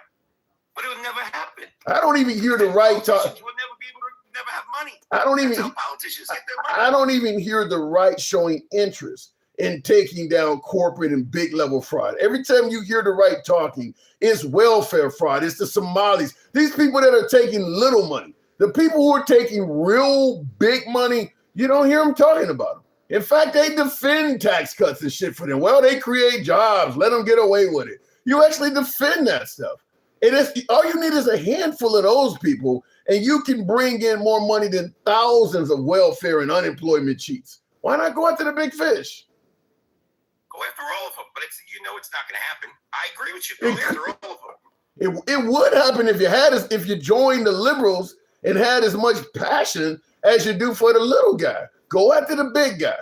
There's a lot more money to be netted, huh? I don't know what you said. Join the liberals so you can support the little guy. I don't know what a Democrat. No. I didn't say support. Absolutely nothing for me. I didn't say support the little guy. I said join the liberals so you can go after the big guys. The liberals. I never associate myself with somebody that's liberal-minded. I'm sorry. They're just completely. They're not logical people. So nothing they do is now insane. The sane is insane. Nothing. To me, just completely opposite. So the liberals don't do anything logical. Not one thing logical at all. I'm really trying to think of a policy that helped me out of my life, a democratic policy. I'm very limited of thinking right now. I can't think of anything. You don't think, especially living in New York. You don't think Obama's universal health care helped out any Americans at all? No. Not one. Universal health care. You know how much my insurance went up? That didn't help me. What about the people that had none at all? What about those folks? Did it help them? They had none at all.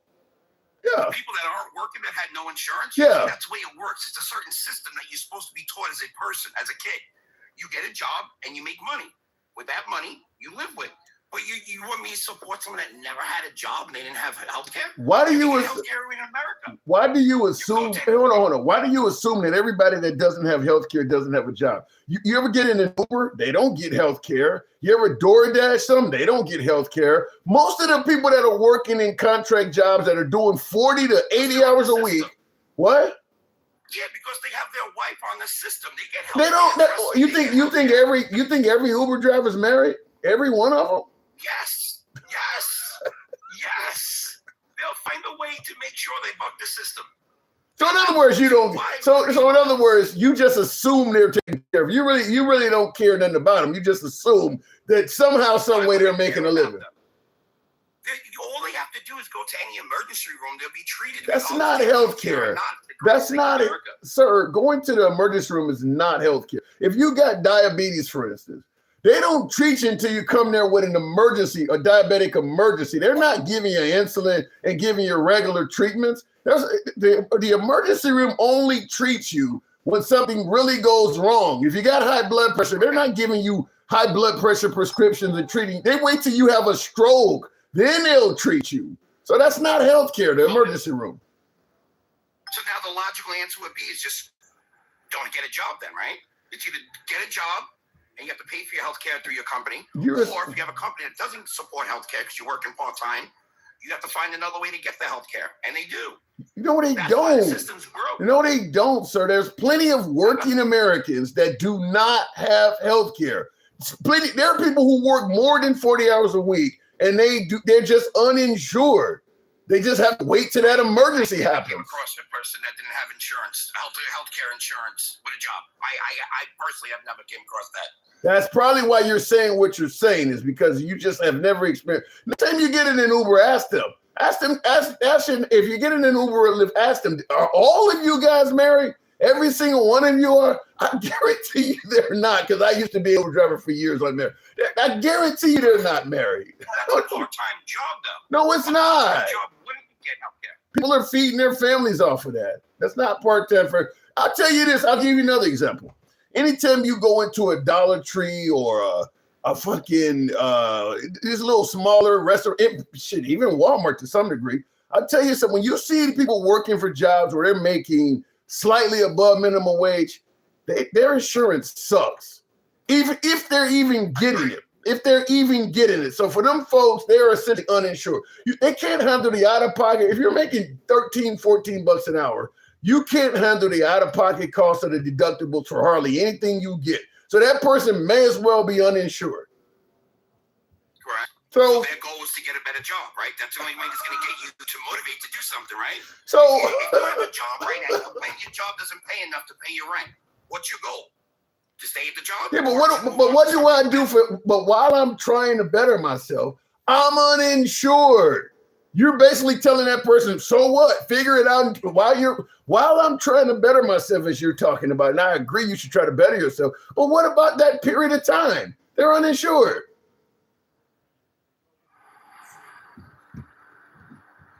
Wait. The question was while they're uninsured working at Uber. While they're doing what you're telling, you work at a shitty job where the insurance they don't give you any insurance at all, or you're woefully underinsured. Your response is, well, you need to try to work on getting a better job. My point is, while they're trying to do that, they are uninsured. What do you do about that?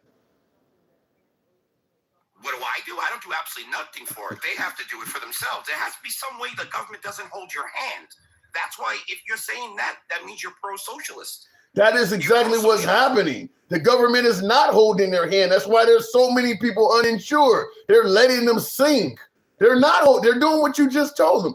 This is why I always say the right's motto is essentially don't ask me for shit. If you fall in your face, either you stay down there until you die or you figure it out. It's a don't ask me for shit mentality. That's why I get why you don't like Mamdani. You don't want to help out your fellow man. He's not helping nobody but Mamdani. He's basically extorting and actually robbing the middle class. He's trying to take landlord buildings away from them. He's not doing anything that's in a positive for the middle class. It's going to destroy the middle class. I don't see policy that he opposed is basically robbing. Yet the average income for people that live in his city is considerably more than the average income for most Republican towns. I don't know. You guys say the Democrat cities suck. That's where all of the folks are making the money though. Is in the Democrat cities. In the Republican areas, that's where all the poverty is. So I can't make sense of it. Yeah, but when you come up to a stat like that in New York City, you're putting doctors, lawyers, entrepreneurs, everybody in the same category that's someone that's making bare minimum wage. New York minimum wage is $17. That's not going to cut it no more. No, it's $15. I don't even know what minimum wage now anymore. It didn't go up that much. I think it's $15 or $17. So you're talking about it's not going to benefit. Yeah, but the only reason why it's higher in New York is because just like your party is don't ask me for shit, don't ask me for a minimum wage increase. Your side of the aisle don't want to pay people an increase in minimum wage either. Even if you do go to work, your party is like, don't ask me for shit if you stay home or you're not working. And if you do go to work, don't ask me for shit there either. Don't ask me for a minimum wage increase. Don't ask me if you can unionize. Don't ask me for better benefits. Don't ask me for shit whether you're working or not. Takesha, I don't see your request, but that's what I'm saying is your party is just don't ask me for shit under any circumstance. The government is not supposed to be there for you. I don't know if everybody's misconstruing this. free. There's a payback in return. You have to remember, they were trying to do it even during COVID.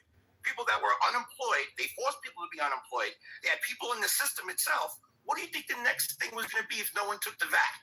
You're not going to get no more payments. That's what you guys are going to start realizing. The more the countries subsidize you with socialist policies, the more control they have over you. Yeah. They tell you what you're going to eat. Real quick, hold on. Real quick, I saw the Galaxy. I sent the request to Keisha. I don't know if she took it, but I did see. I'll just tell you this because I got a guest that wants to talk to you. But I will just tell you this, Darren. I don't know any country on earth that operates with a "don't ask me for shit" mentality that's successful. The most successful countries on earth look out after its citizens. Not one country on earth does what you're talking about. Not one country on earth does things the way you're talking about with its citizens and is doing well. None of them. Takesha, good evening. Go ahead. Make your point. In return, the rebuttal itself, they're not also taxed as much as us as well. Bullshit. You don't think in Europe they're taxed more? Is it? Yes. In Europe, they're. Listen, you would know better than me. You're the one who made this. Yeah, they're taxed more. I know in New York, I get taxed a lot. They're taxed I get more. borough tax, I get city tax, I get state tax, then I get federal tax. They're taxed more in Europe, in Australia, all of the other free countries, the NATO countries. All of those countries do more for their citizens. Socialist countries. Give me another. Name me another capitalist country on earth other than America. A real capitalist country, or one that's called himself like Ukraine or Israel? Is America a real capitalist country? Of course it is. You got to be doing business with somebody else. Give me another real capitalist country on the planet. Predominantly, most of European countries, I would assume they're capitalist countries, but they also are a socialist country. They do well. America has socialist tendencies as well. I just think America. Of course. All of those countries do more for its citizens and tax its working class more than America does. All of them do. If there's an example, what do they do? Tuition, daycare, in some cases housing, all of the stuff you guys don't like. Free lunch in schools, all of the shit you guys are complaining about. Medical, all of that stuff. It's not free. It's the working class paying for it. Okay. So as far as free daycare, there's free daycare in New York City. Everybody's allowed to do it. Even migrants are allowed to have free daycare. So my taxes go to them. That's what I am opposing to. And I'm telling you, there is no. I have no problem. And there is no country on earth that has people that are as stingy with their tax money as you're talking about, and is a successful country. That what you're talking about does not work. It just creates a whole lower poor class, and eventually they rise up and cause mayhem. It does not work. You got a guest though, Takesha. What brings you on the program? I'm assuming you want to talk to this gentleman. I don't even know how I got up there, Tim. I saw a request from you and I hit accept. Oh, somebody made it sound like you were sitting in the Galaxy. I'll bring you up in a little bit. I'll drop you then. All right. Fair enough. Okay, so like I said, I don't know if a "don't ask me for shit" mindset works in terms of a nation. If I had another example to compare, maybe I could hear what you're saying, but all the other countries, sir, they look out for their citizens more than they do in America. I'm not really opposed to actually helping out the civilians. I think that's extremely beneficial to any country. But on the same note, as far as it just got so big and so out of hand that it's not even helping out the right people. Like the SNAP office. I worked the SNAP office in my occupation for the last 4 months, and I talked to every single one of those people, and I heard all their problems and the reason why, they're down and out. And I asked them, did they ever offer you like a job program or a tutoring program where they actually could teach you a trade? They're like, no. It's all fake. It's all for You know why that is? You know why that is? Because the folks like you who don't want your money going to folks who sit at home, you also don't want your money going to help SNAP people get educated. Just like the people in prison. Well, I don't get free. This is what you guys say. I had to pay for my education. Why should you be able to get on welfare and get a free education or a free trade? Why should you get one when you're locked up? My education. That's why I didn't go to college. I personally couldn't afford it. That ain't what I'm saying, though. That's not what I'm saying. What I'm saying is, you asked, why is there not training for SNAP recipients? And I'm telling you, folks who talk like you that don't want your money going to anything, you're so tight-wide with your money, You're not giving enough for anything. They don't have enough money for that How stuff. much more you want me to give? I give 36% of my paycheck. How much more you want me to give? I'll give it to a program where it's going to actually help somebody and get them into an occupation. I'll do a trade school all day and every day. I think we should actually take away college funds and give more trade schooling to kids because no one knows how to do anything nowadays. No one wants to do anything manual labor. So no you, carpenters, no so electricians. you'd be okay with tuition loan forgiveness. Absolutely. For a trade school, 100%. Okay. That's a lot better. Somebody freaking free money. People don't have value for free. Free don't mean nothing to nobody. If I start giving out $1,000 to everybody, by the end of the day, those same people I gave $1,000 to is going to ask me for another $1,000. No value to them. They didn't work for it. Every penny that we work for, and you bust your butt for, you have to pay your bills, and you have some kind of self-gratification. All the bills are paid because you earned it. I gotta move. Okay. I feel like they're nothing. Okay, I gotta move it on, but I'll just say this. I don't understand how someone like you that don't like your tax money being wasted votes for Trump when he is using your tax money to buy all kinds of personal shit for himself. I mean, if you don't want your tax money going to shit, this dude who is a billionaire is using your tax money for all kinds of unnecessary lavish items for his own personal enjoyment. And you're going after the folks that are welfare and unemployment cheats. That doesn't make sense to me. What did he use our tax money for his own personal enjoyment? Give me an example. The fucking jet from Qatar, that ain't necessary. There's no immediate need for that. That was a gift from Qatar for us. It has to be outfitted. It has to be outfitted, costing millions of dollars. They're already working on another Air Force 3. So he's getting this in the interim, and it's going to go in his Smithsonian, according to him. That ain't necessary. You don't need a jet right away. What? Well, the Ukrainian war wasn't necessary. We could go tit for tat, but it's still going to be filtered. Okay. They're going to spend it no matter what. What we find out is what is being exposed. So then let it go to poor people then. If they're going to spend it no matter what, let it go to poor people. I'm not disagreeing with it unless there has to be, it just can't say everybody that's poor don't automatically get Oh money. my There has to be some kind of guidelines for that. They have to work for it. You don't get nothing in life, Lisa. I was taught. I just told you he's getting the Qatar jet for free. He is getting something in life for free. He's proving it right in front of you. He ain't working for that. He's getting it for free. Give it back.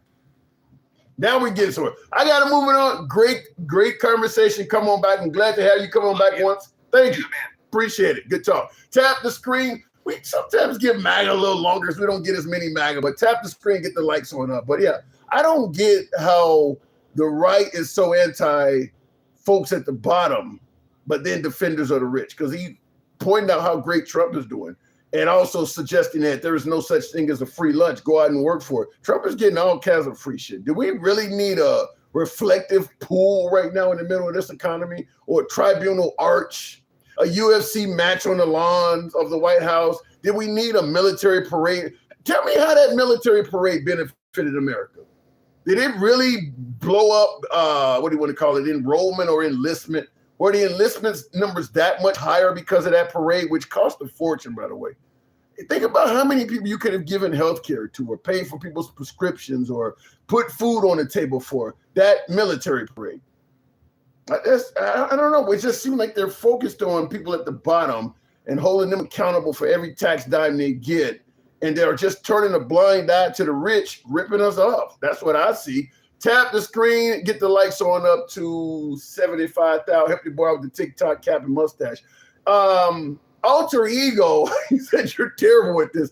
I didn't listen. I saw the Galaxy. I saw it was for Takesha. I brought Takesha. And by the way, she didn't have a request in, so I brought her up, and she didn't have no clue what that was about. So that's what happened there. Thank you, Kilbrew, for the hat mustache. They might have leftovers. He made a deal with a Qatar to have it get donated to the Trump Presidential Library to show for his family around.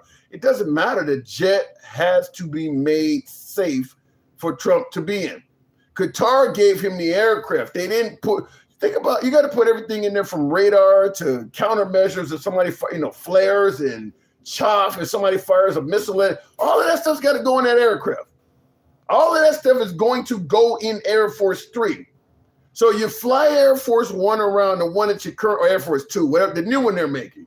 You fly the one you currently got until the next one is made. You don't take the jet from Qatar, spend millions of dollars of American taxpayer money to get it outfitted so it's safe for a president that's only going to serve for another 2 or 3 years, and then it goes into Smithsonian. That is a waste of fucking money. That's going to cost hundreds of millions of dollars to outfit that jet for him to fly around in for a couple years. And then it goes to the Smithsonian. Even if it's a tourist item, it's going to take forever to make all that money back. That's a waste of taxpayer money. I'm just going to tell you that. And I don't know why anybody would ever look. If a person is sitting on their ass at home, I don't see how people view them getting health care as fraud. You don't use health care unless you're actually sick. I don't see how health care should have ever been considered a fraudulent thing for a non-working person to get. That's where the liberal in me comes out. I believe just for the sake of a healthy population, we should make every effort possible to give every citizen of this country health care. Now, if you want to argue about the illegal immigrants and all that shit, okay, we can have that conversation. You may have some points there. You know, immigrants and shit shouldn't just be to come here and get health care. We can have that argument. But every American citizen, in my opinion, should have health care. Why would you want sick brothers and sisters among you in the population? Why would you want that? That doesn't help. I don't see any benefit to that whatsoever. I don't think that healthcare should be married to a job whatsoever. And I'll tell you the reason why. Tap the screen, get us up to 80,000. Let your thumbs not be lazy. Help your boy out with the hat and mustache. TikTok cap goes as always. Here's why I say that. Most of us are no longer in the era where you come out of high school, you work at a factory, and you work there until you get a gold watch and a retirement check. That's not how working Americans do it anymore. This is not the age of Laverne and Shirley or Lucy in a factory.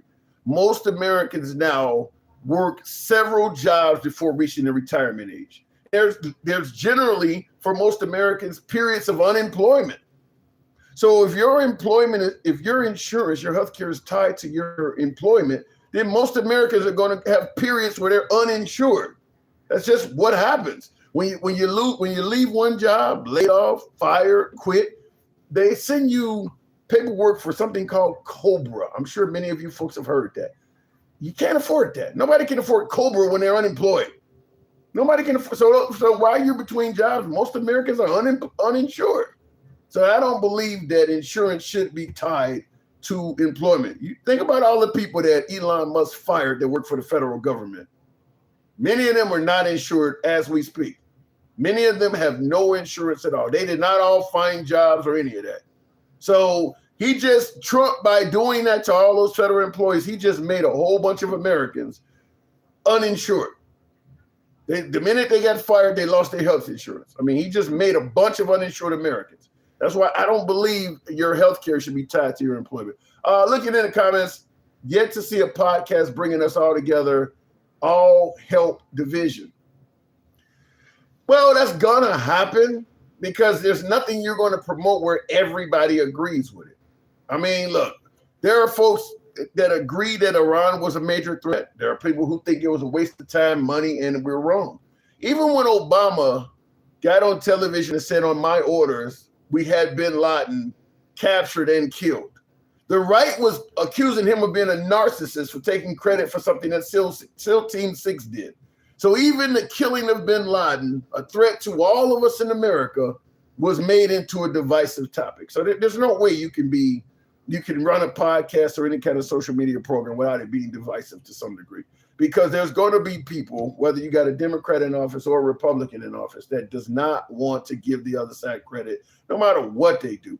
Don't you hear folks always saying, well, if Trump cured cancer, the Democrats are still not giving him credit?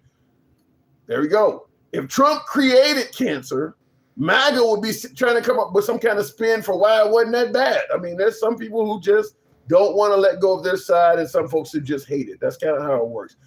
Tap the screen, get the lights up. If the economy of Biden was, what did I say, doing good, then Kamala Harris would have been president. I don't totally agree with that, handsome conservative.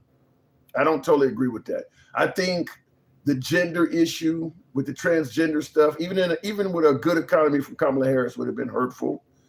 her being a woman absolutely hurt her. Her being an African American did not help her out at all. I don't think it was just Biden's economy that sunk Kamala Harris. I think and not to mention, I don't think she was a good candidate. I don't think the way she addressed the media and things like that was good. So all of that hurt her. I don't think if the economy was good, she would have been guaranteed to get the presidency. I just think Trump is better at selling himself than anybody else. A good example would be what's going on now. The economy is doing terrible, and he is so good at selling himself. Folks are like, well, we'll wait and give him a little bit of time. It takes time to do it. I mean, they wouldn't have been saying that under Biden or Obama or anybody else. Let me go back to the box, tap the screen, get the lights on up. We'll go to Kat.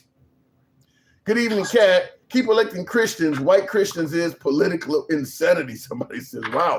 Kat, good evening. Hi, Tim. How you doing? I'm doing good. What am I getting wrong this evening? Let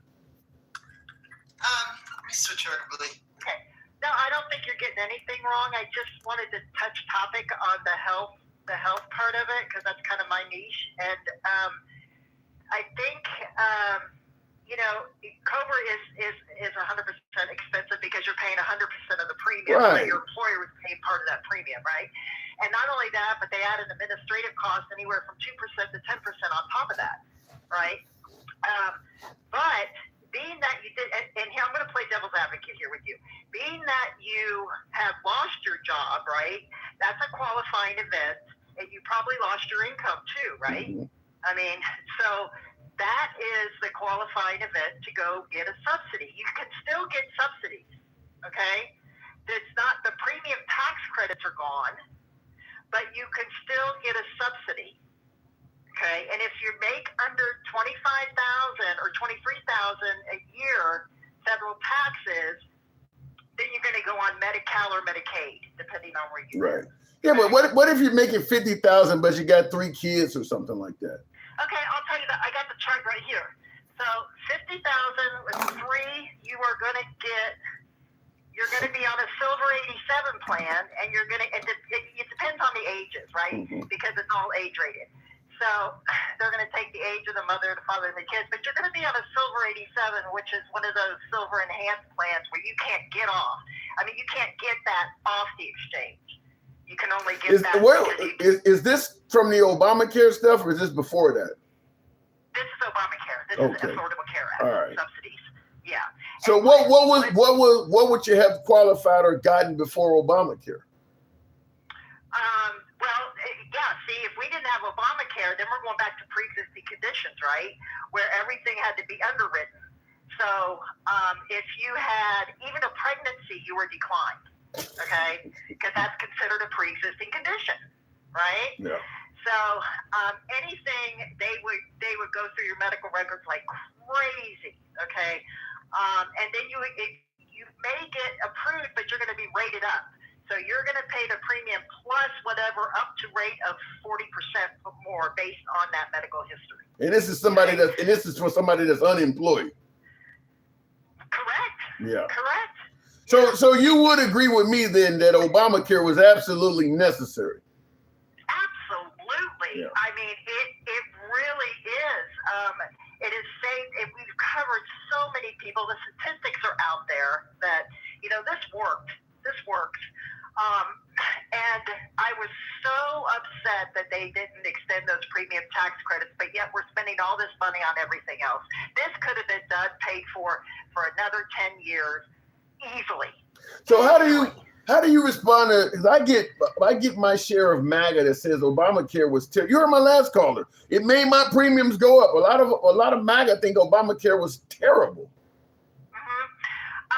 So I will say that you do have a moral liability pool because they're accepting everybody, right? Mm-hmm. So that is going to make premiums go up. However, this is the Democratic part of me, and the socialist part of me is that I like you think that people should have health care. I think, it's offered in every country, right? You Yeah. can get it. But we can't do that here. We're the richest nation in the world. I don't get that. I really don't understand that. I get it. I get like I told my last caller. The mindset is don't ask me for shit. If you got a ton of your citizenry that don't want, I don't want to help anybody out. I want every penny I make to go to me. I don't care I don't want any of my tax money going to help anybody out. That's what causes that. It's kind of a don't ask me for shit mindset. It is. Absolutely. It is that way. You were talking about the employer health coverage. So like people like Walmart. So if the law is if you cover over 50 employees, you have to give them health insurance. You have to offer them health insurance. Okay. Now you could do it on a part-time. We're not going to cover people under 20 hours. Okay. That's what Walmart does is they get you right underneath that 20 hours where they don't have to cover you. Okay. But you could have an employer that will cover you that do cover in part. I have employers that cover their part-time employees, and I think that's awesome. But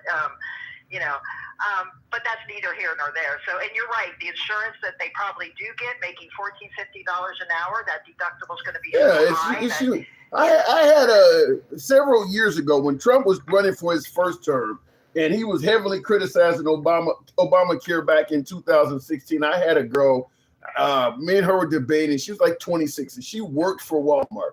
And at the time, she was talking about, I got insurance through my job, and I don't need Obamacare. She was making $9 an hour. And I told, because I was like, how much you make? She said, I make $9 an hour, and they give us insurance. I'm like, you can't cover shit if you get injured. Off of $9 an hour. Your money ain't gonna be able to cover the insurance you bragging about that you got. It's gonna be useless. So you're gonna be in debt the minute you break your leg or something. You don't have enough money to cover any of the charges they're gonna charge you. Well, okay, and I'm gonna push back on that. That depends on what the employer's offering. The employer could offer a gold or platinum plan for a $9 employee. It just depends on what they're offering and how much are they contributing to that premium. By law, they have to contribute at least 50% of that premium. Okay. If we're talking about Walmart, though, it ain't gonna be premium. I don't know how much Walmart puts towards the premium. Walmart has never been known as a place that does well by its employees on any level.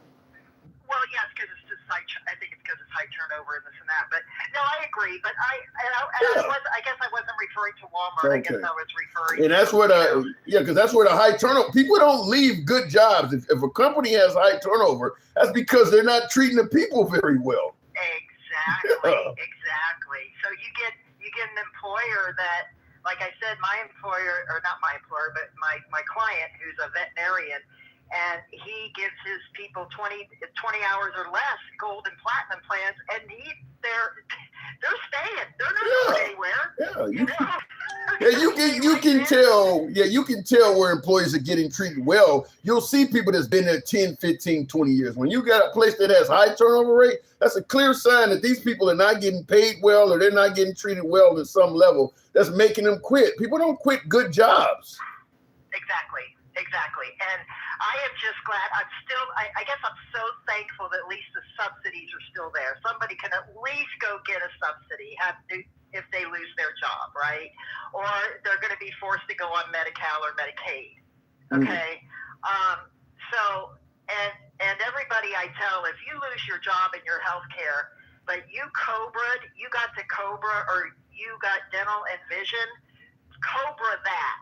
Because there are no good individual dental plans out there. There are no good individual vision plans out there. And that will cost you maybe $55 a month to do both of those plans. So if you can COBRA dental and vision, do it. The healthcare you can't do. But and then once you turn 65, right, it's downhill. You got Medicare. Medicare is only $202 a month for Part B. You could get your Medicare sub. It could be zero premium. To the top of the line is $300 premium. So, because they vote. They get treated well because they actually show up to the polls and vote. The old people vote. Yeah. Right. But that's all I had, Tim. I just wanted to come up. Well, I appreciate that. That was a good tidbit of information. Thank you for coming through. Doors are always open to you. Appreciate it. Thanks, Tim. Tap the screen, get the lights on up. Real quick, I asked a poll question quite a while ago. It looks like over 300 people have responded. And that was Biden a better president than Obama? One of my earlier guests indicated that they thought Biden was a better president than Obama. Over 300 respondents so far. 25% of respondents said yes, Biden was better than Obama. 75% said no. 75% of respondents did. And I look, because I said that. I don't know what I'm like. I think it was Gangsta Grandma that said that. I think it was Gangsta Grandma that tried to indicate that Biden was better than Obama. I'm like, I don't think history is going to agree with that. So I figured I'd throw a poll in there. Thank you for the galaxy, sir. What was the name there? Appreciate this. Sir Knight of Liberty. Wow. Strong name. Thank you for that. Let me go back to the box. And what did I say? And 75%, what this screen is going crazy here. And the 75% was correct. Yeah, I think history is going to, I mean, you heard what my last guest was talking about, the value of Obamacare. I mean, Biden, the CHIPS Act, the infrastructure bill, but I think Obamacare, and unless Trump wrecks it, I think it will go down in history as a contribution, historical contribution that's better than anything Biden has done. So I think that Obama was a better president than Biden as well. And Donald Trump is the worst that ever has been in the White House, says user. Depends on who you ask. Love Nature says Obama was the best in my lifetime. Wow. I got folks that say Trump is so good. In fact, I used to have a guy here, what is his name? Straight Talk says Trump is so good, his face should don all 4 slots on Mount Rushmore. Go figure. Now, that's a strong statement that Trump's face should be on all 4 faces on Mount Rushmore. Let me go back to the box, tap the screen, get us up to 90,000, brother. Help people out with the hat and mustache. Tick-tock cap goes. Some people said Clinton was really the best, helping middle class to come up. Clinton balanced the budget. I don't know. Clinton might actually be better than Obama in terms of the numbers. It's just he's been gone for a long time, and some, a lot of voters don't remember Clinton. But I mean, numbers-wise, I wouldn't be surprised if Clinton actually was a better. Because obviously Trump and Bush and Biden and Obama were all big spenders. Clinton might be better than all of them. You have to look at the numbers though. Let me go back to the box. We'll go to one of our subscribers, Brandon. Good evening, Brandon. Thanks for the hat and mustache there. Natalie, appreciate that. Thank you. Brandon, good evening. Brandon, are you there? Apparently not. Evil B. Babu says Trump, MAGA is dead. They ain't shit 2 times. Also, that Tim, you're buffering on YouTube. Fix it. Am I off of Wi-Fi? Hang on a second. I'm not on Wi-Fi. My apologies. That'll instantly stop because I got really good fiber. So okay, there we go. Thank you for letting me know that. And for my viewers, if you ever, particularly on YouTube, because sometimes I use the devices elsewhere. If you ever see me buffering, just let me know. That's what it was. I was not on Wi-Fi. Whoever said Trump's face should have been on Mount Roy in all 4 places was probably an extreme racist. You're saying whoever said Trump's face should be representative of all 4 faces of Mount Rushmore is probably an extreme racist. Oh, wow. That's straight talk. I'm going to leave it at that. If he comes up, you'll hear him talking. I'll let you make your own judgment. A strong statement. Going back to the box, we'll go to another one of my subs there, Twisted. Good evening, Twisted. Welcome to the program. Obamacare may have been good for people who did not have insurance. Hold on a second. Hold on, Twisted. You got an echo. You got a real bad echo. Yeah, you got a real bad echo. All right.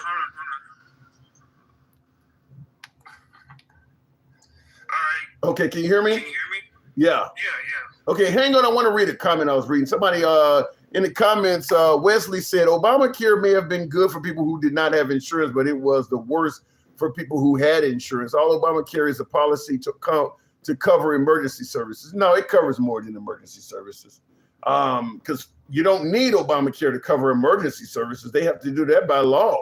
Now, it covers prescriptions and all that. Obamacare covers a lot more than just emergency services. I would tell you to look that up. Twisted, good evening.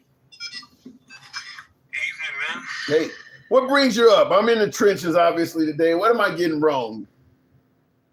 Well, the reason why you're in the trenches because you let stupid MAGA reacts up here. That was your first mistake. So Well, we are friendly to MAGA. We let MAGA in. What's wrong with letting MAGA up? You got a problem with MAGA? MAGA is dead. MAGA is old. MAGA is gonna rot in hell because First of all, MAGA is in power. MAGA is not dead. MAGA is a historic movement that'll be around, but long after we're gone, in some capacity.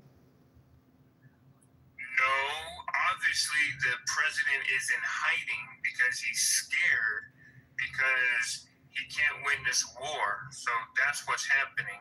And I also want to give a shout out to that caller that you had up here. What's his name? He was the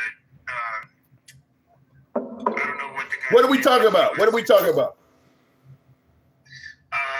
You had a caller up here, but he was talking about how Trump is messed up, like, and everything. Oh, you talking about modern Democrat? Yeah, he's powerful. That was a good conversation. Yeah. The modern Democrat. Yeah. Real quick in the comments, somebody said MAGA is whack. Tomorrow, shout out to the late Whitney. Shout out to the late Whitney Houston. Crack is whack. He says MAGA is whack. MAGA, listen. MAGA is a large movement encompassing about 30% of voters in this country. I don't know if I would say it's whack. It's actually a powerful movement. Please, MAGA ain't shit. Wait a minute. Why would look? They lean right. I get you lean left. They lean right. But why would you say MAGA ain't shit? I mean, look. There's a lot of folks that favor a strong country. You know, Trump says we're respected worldwide now. That was not happening at first. He believes in might is right. You don't favor anything he's doing at all. Protecting the border, making sure that. When they go right, they are believing in hell on earth. They believe in starting war with everybody. When you go right, they want to curse the whole entire planet. And the jobs are being taken over not by the immigrants or none of those people. People are losing their jobs because of Elon Musk and AI. Well, I mean, that's going to happen. Automation can cost jobs, but I mean, you're not blaming it on Elon Musk. I mean, AI is AI. It's going to happen in China. It's going to happen everywhere. So, I mean, that's evolution. Yeah. And we have to be the uprising of the resistance, though. And we have to defeat the machines at Yeah, but you can't. You're not going to defeat evolution. All you're going to do is make America slower than everybody else. AI is the new revolution. That's not going to go anywhere. If in America we prevent it from taking hold, then we just fall behind everybody else. Well, all that I can say is we need a Sarah Connor. We need Oh a my fighter. You've been watching the Terminator now. I don't know. I agree. A pimp named Furback in the comments says AI needs regulations. I kind of agree with that because I do believe that if AI continues, it's going to eventually get to the point where it can operate without any human interaction at all. I mean, there's been horror movies. There was a movie out during the 80s. I don't know how many of you Gen Xers have seen it called Maximum Overdrive. It was a Steven Spielberg movie. Yeah, where all the machines were killing people. I mean, we are. We are getting to that point. We are getting to that point. Yeah, man. It is really bad too, and it is like it's sad. Like, I think I had somebody that came to my job the other day, and they said that they laid off. It was like over like 900,000 people from the UPS though, because they are more going towards Automated, machines yeah. in the factories, and I'm like, damn, really 900? Well, if you have any job that requires you to drive for a living, you're in jeopardy. I mean, Uber has been working. And thank you for the hat mustache there. The great, I think it says. Thank you, appreciate that, Lola. I'll tell you this. Uber's been, because that's what I used to do before politics. I used to do Uber and Lyft videos, and they've been working on trying to get automated cars for the longest. Same thing in the trucking industry. That's a huge industry, shipping freight back. They're trying to get automated vehicles. If you drive for a living, your job is, I'd say, probably less than a decade. A lot of those jobs are going to be gone to automation. I mean, even DoorDash. If you're in a lot of big cities, you got these little automated vehicles that are going around delivering food. So you don't need as many DoorDash or Grubhub deliverers. Yeah. And it's shocking too that you said, because like I used to work for Uber and like Lyft too, and the thing is though now, like it has gotten so bad on Uber and Lyft to the point of where they will just hire anybody. They will just hire bums off. They don't pay shit. I know a lot about this topic. Like I said, it's what I used to do. Uber and Lyft, the way they treat their drivers, you don't expect good people to work for them for long. I mean, they treat you like shit. I mean, they're constantly finding ways to lower your pay, cut your trips, cut your time drive. I mean, it's bad. So out of every company or contractor I've ever been involved in, and as an over-the-road driver, I've worked for lots of different contractors. Uber is the worst employer I've ever had in my life. It is that bad. They treat their people terrible. They started out stealing tips from drivers. I mean, some of the stuff they just to me, that's the worst version of capitalism you can get is Uber. They are horrible. Oh yeah, extremely horrible. And now they want to give those jobs to towards the immigrants now, and it's like so they want new people. They want new people to exploit. I mean, they're running out of American citizens because a lot of states, particularly liberal cities, are passing laws that force them to treat their drivers a little bit better than they're doing. So the next best thing is to go get immigrants that don't know any better and exploit them. That's going to be most of the Uber and Lyft drivers in a lot of places. It's just immigrants because you can't exploit the American worker like that.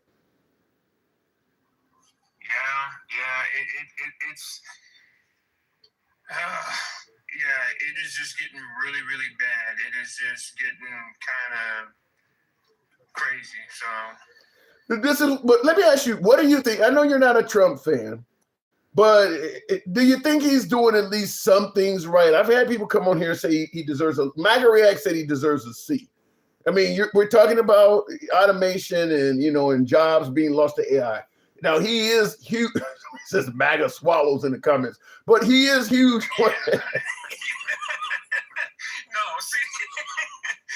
Oh my God. See, here's the real question. MAGA Reacts is riding Trump's dick. All right, because he don't know what the hell he's talking about. That's how stupid he is.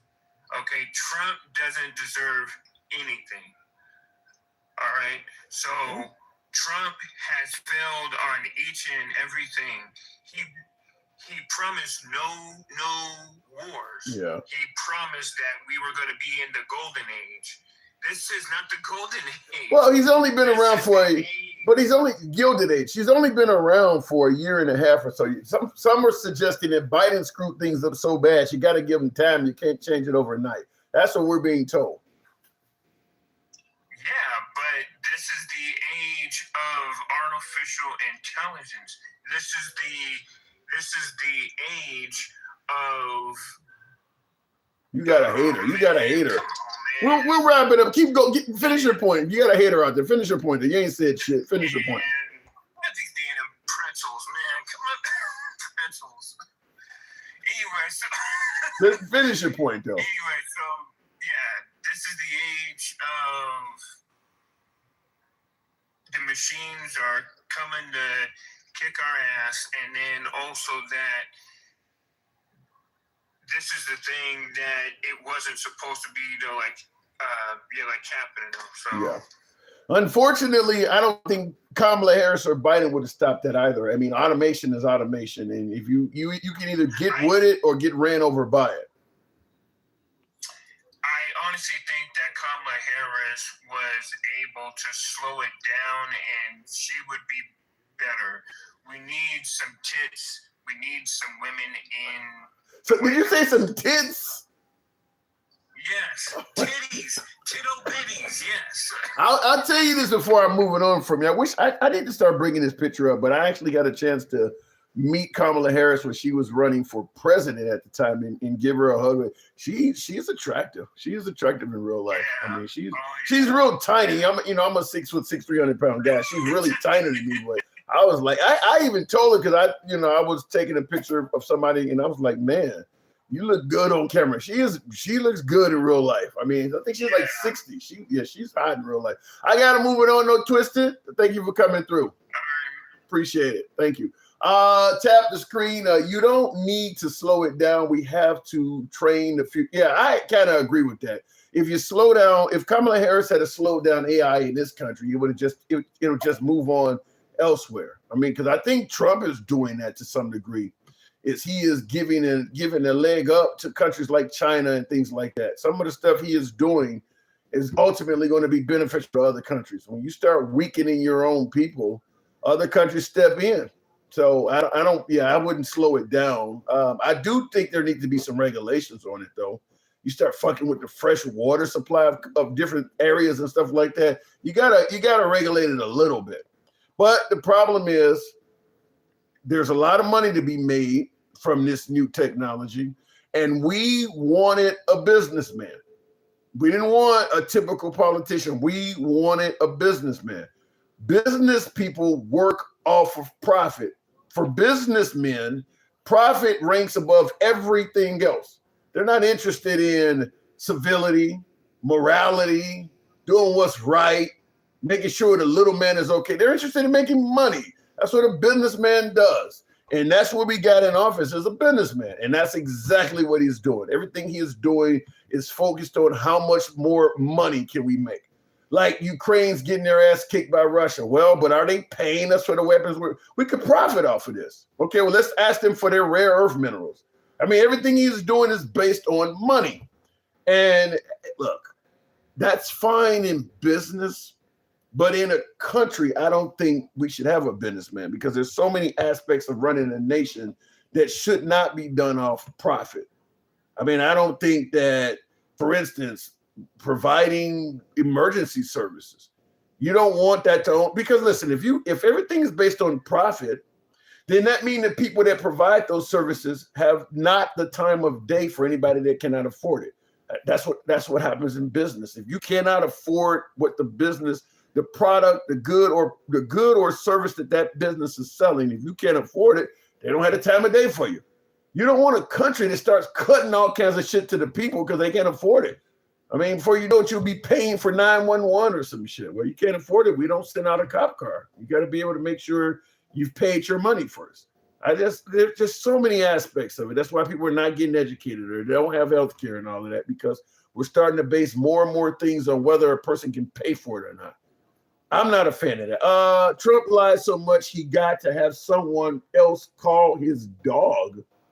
That's why he doesn't have one, Tim. No, Trump does not have a dog. Shout out to all my MAGAs, says K on Clapper. Evil make it sound like we're in Terminator movie, says CB. Aspects of it, he's right, though. He's talking about my last call. He says my last caller kind of makes it sound like we're in a Terminator movie. Aspects of what AI is the way there are aspects of the direction AI is going that are Terminator oriented. Right now, the Ukraine, who's obviously at war with Russia, has developed drones that they can sit in the bushes off to the side of the road and have it open fire on cars that are going by. Now, there's a guy that's controlling it, but for the most part, that Ukraine-Russia war, for the most part, it's all robots killing people. It's all robots killing people. Now, there's a guy maybe a mile or two away it's basically a box on tracks like a tank, a little small box. You know, imagine like the little ice cream carts you see some people pushing. You see them in the Hispanic communities. They're pushing these little ice cream carts. Imagine instead of wheels being under there, you got tracks like a tank, so it can go over more terrain. And on top of the box is a belt-fed 50 caliber weapon. And then, of course, a couple sensors that act as eyes so it can see what's coming, infrared or whatever. It can see what's hiding. And you can just aim the 50 cal at whatever's coming and shoot it, up to and including vehicles, because 50 caliber rounds will go all through a vehicle as well. So the only difference right now is there's someone operating first person view goggles, FPV goggles, and they're looking through the eyes of the robot and they're deciding when or not to open fire. But it doesn't take but a little programming to make the machine do it on its own.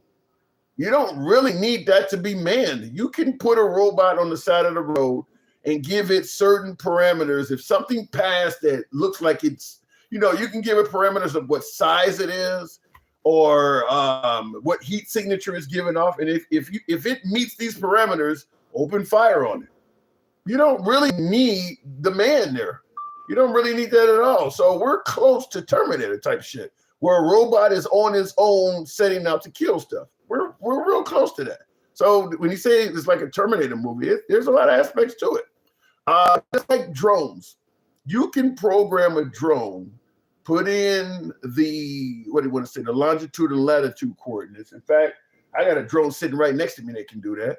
And it'll circle in the sky and just keep flying that way until the battery runs out or whatever. Now, my drone doesn't have any firearms on it, but all you got to do is put an infrared camera or a camera on it.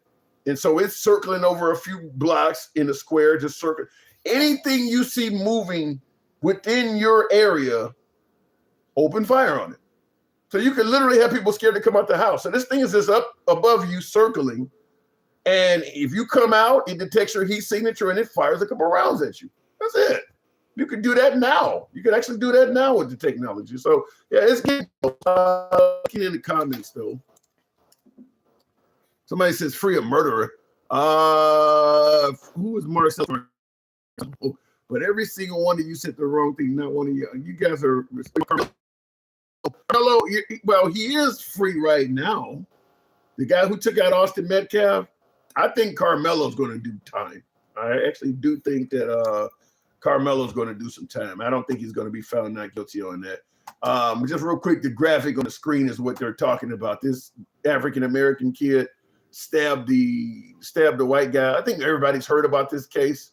And because of the racial overtones, we'll be talking about it, I'm sure, in the future. But I think that I would not be surprised if that kid ends up doing time. Looking in the comments, though, and I see in the comments somebody, Chris said he's going to beat that case. I don't feel confident in that at all. I do not feel confident he's going to beat the case. I need to hear more of it because the argument is he had to kill this kid in self-defense. I had to see more evidence to show why he had to resort to deadly force to take his life. I mean, I don't know how. Was it a bunch of them beating his ass or whatever the case may be? I don't know all the details of it, but I would be surprised. I mean, and I see in the comments, Arnita says he was jumped. You know how many kids get jumped in schools? That happens all the time. I mean, people don't get killed behind it. I don't know. I get it. I mean, it is a threat of great bodily harm if several people are jumping you. I do get it. We'll see. I'd have to see more of the evidence of it and see how it turns out. And the obvious aspect of it is the jury selection. That's going to matter a lot. I mean, cases are won and lost on who you get on the jury. So we got to see what the jury selection is. And of Of course, a good lawyer, plus or minus a good lawyer, that's also going to matter. But it's going to be interesting. It'll be a big case. And it's about to start soon, I think. An eye for an eye, somebody said. Okay. Texts exactly why homelessness will never be solved with money. The more money you put into it, the more people make money off of it. So there's no reason to solve it. There's a lot of countries out there, Sarah, that don't have the homeless problem of America. You're saying homelessness will never be solved. That's actually not true. If we really wanted to, I mean, you know, and tap the screen, I'll go to the next caller briefly here. If we really wanted to solve homelessness, we could. We absolutely could. I mean, whether we're talking tiny homes, putting storage container type home. I mean, there's a way to build a lot of housing for very cheap, just to get people, quote unquote, off the street. If they really wanted to solve that, well, just think about how many tiny homes we could build with just some of the luxury items Trump is purchasing. Just think about the military parade he had in DC last year, where they had to repave the streets so that they could hold all that expensive equipment, the heavy tanks and shit. Our streets are not designed to hold tanks. So they had to double the capacity of the concrete and stuff like that in DC. They had to fly all of that stuff to DC because all that equipment, just think about all the money spent to do that. That's just for the parade. That ain't counting the Qatar jet, the tribunal, this new pool, the ballroom. That I can tell you, just that amount of money right there for that shit would probably at least solve all the homelessness in California. You could build a whole lot of storage containers and tiny homes with that kind of money. So I actually do believe you could solve this shit. Not to mention, how much money are we giving Israel for weapons and all of that shit? I mean, if we wanted to solve it, it could be solved. There's no benefit to helping poor people from an aspect of wealthy. So they do what's going to benefit them. And helping poor people don't often give them any type of profit, so they don't do it. But if they wanted to, it could. Elite 410. Good evening. Welcome to the program, Elite. Appreciate you letting me on. Yeah. You hear me go, Kenny? Yeah, I can hear you loud and clear. Perfect. Yeah, I'm not going to take up too much time. We agree on a lot of things, so I feel like it'd be a waste of time for us to sit up here too long. But I'm just listening to this show and listening to these people comments, man. It's insane just how just prevalent a lack of humanity is for other people. Just going back to the first caller, MAGA, first of all, he seemed like a child. He don't really seem like he has many economic prospects to take care of, so he can just make wild assumptions about what regular Americans have to go through every day. But I'm just thinking of Darren, and he also seemed like he don't have a clue because he couldn't find a sticking point to attach his head, his tongue to. But say all that to say, we can continue pointing fingers at each other. We can continue having problems with each other. But it doesn't seem like that's going to solve anything if you fail to realize that, like to your point, if you're going to sit here and focus on the corruption and the people who's taking advantage of the system, like we have, multi-billions that are being stolen from us.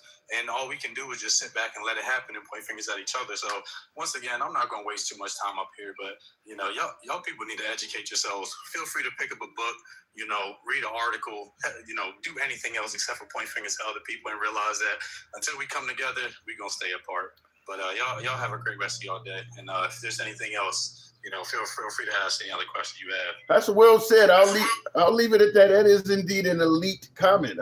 Real quick, you said that you said something about their lack of humanity. Elaborate a little bit on that.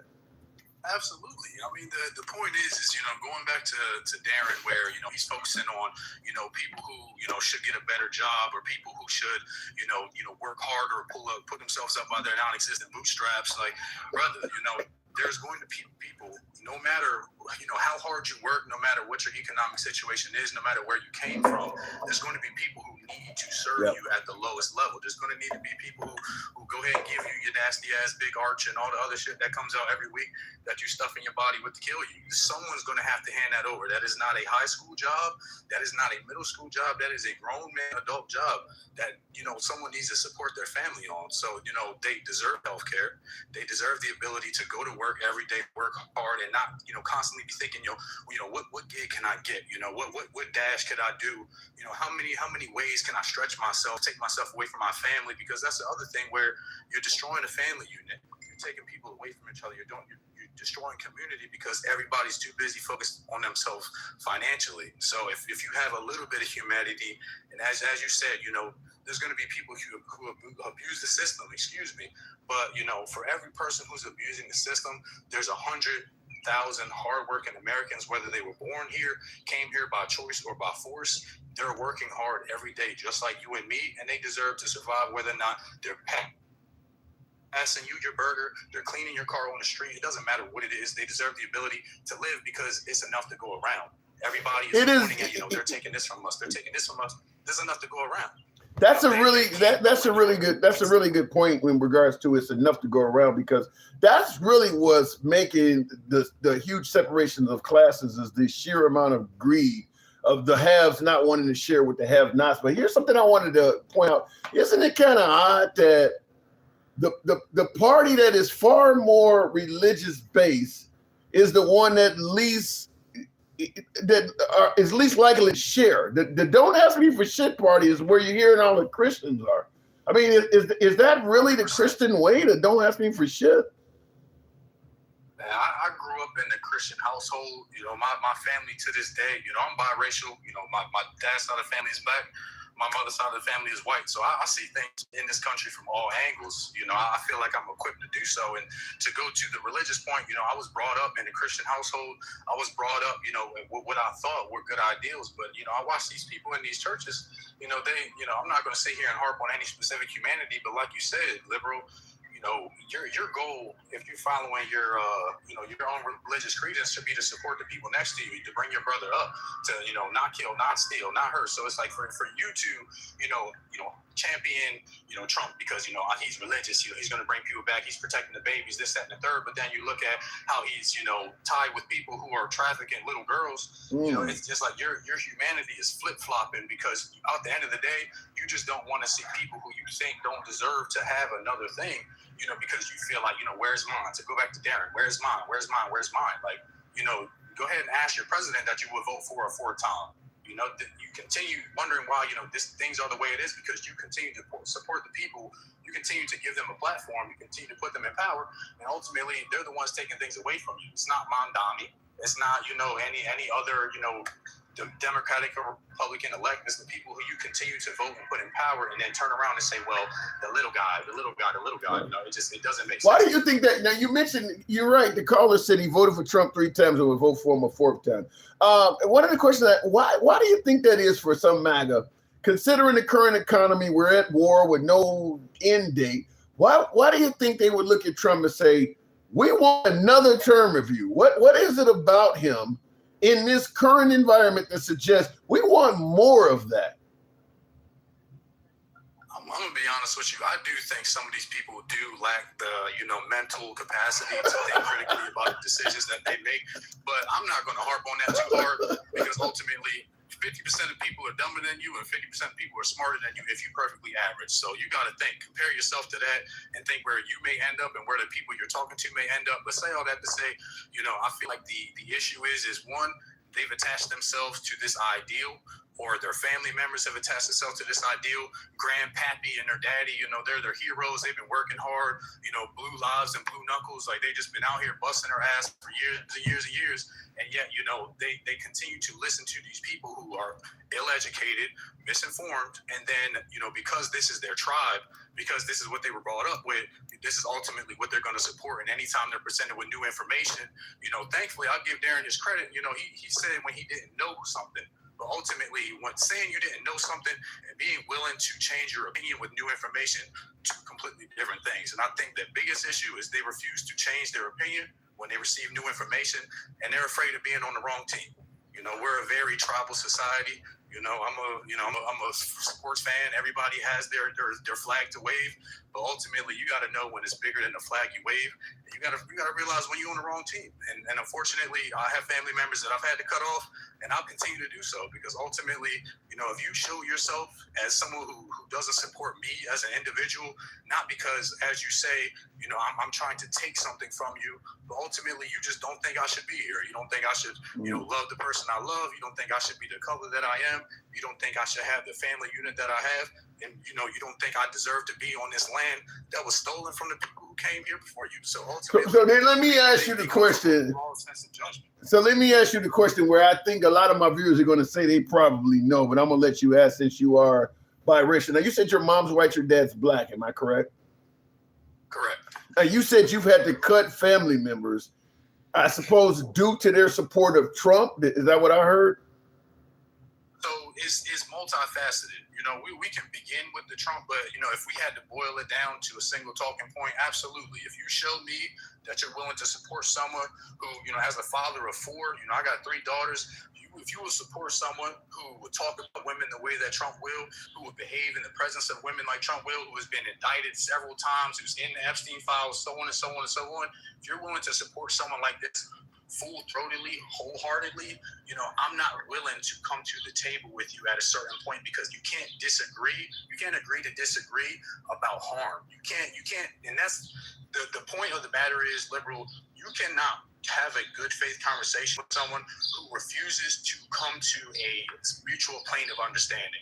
If you can't look at 2 things objectively from the same side and agree, then ultimately you're never going to have a conversation with somebody because they're unwilling to see things from your perspective. And that's either because they are a fucking fool or just because they don't have the mental capacity to do so. And unfortunately, I don't know which one my family members go under, and I'll always be happy to continue to talk to them in the future. But the issue is we cannot disagree about, my right to live. We cannot disagree about. So then let me ask you: Would members of, you got black and white in your family, obviously, are all the MAGA or the Trump supporters? Are they on your mom's side or your dad's side or both?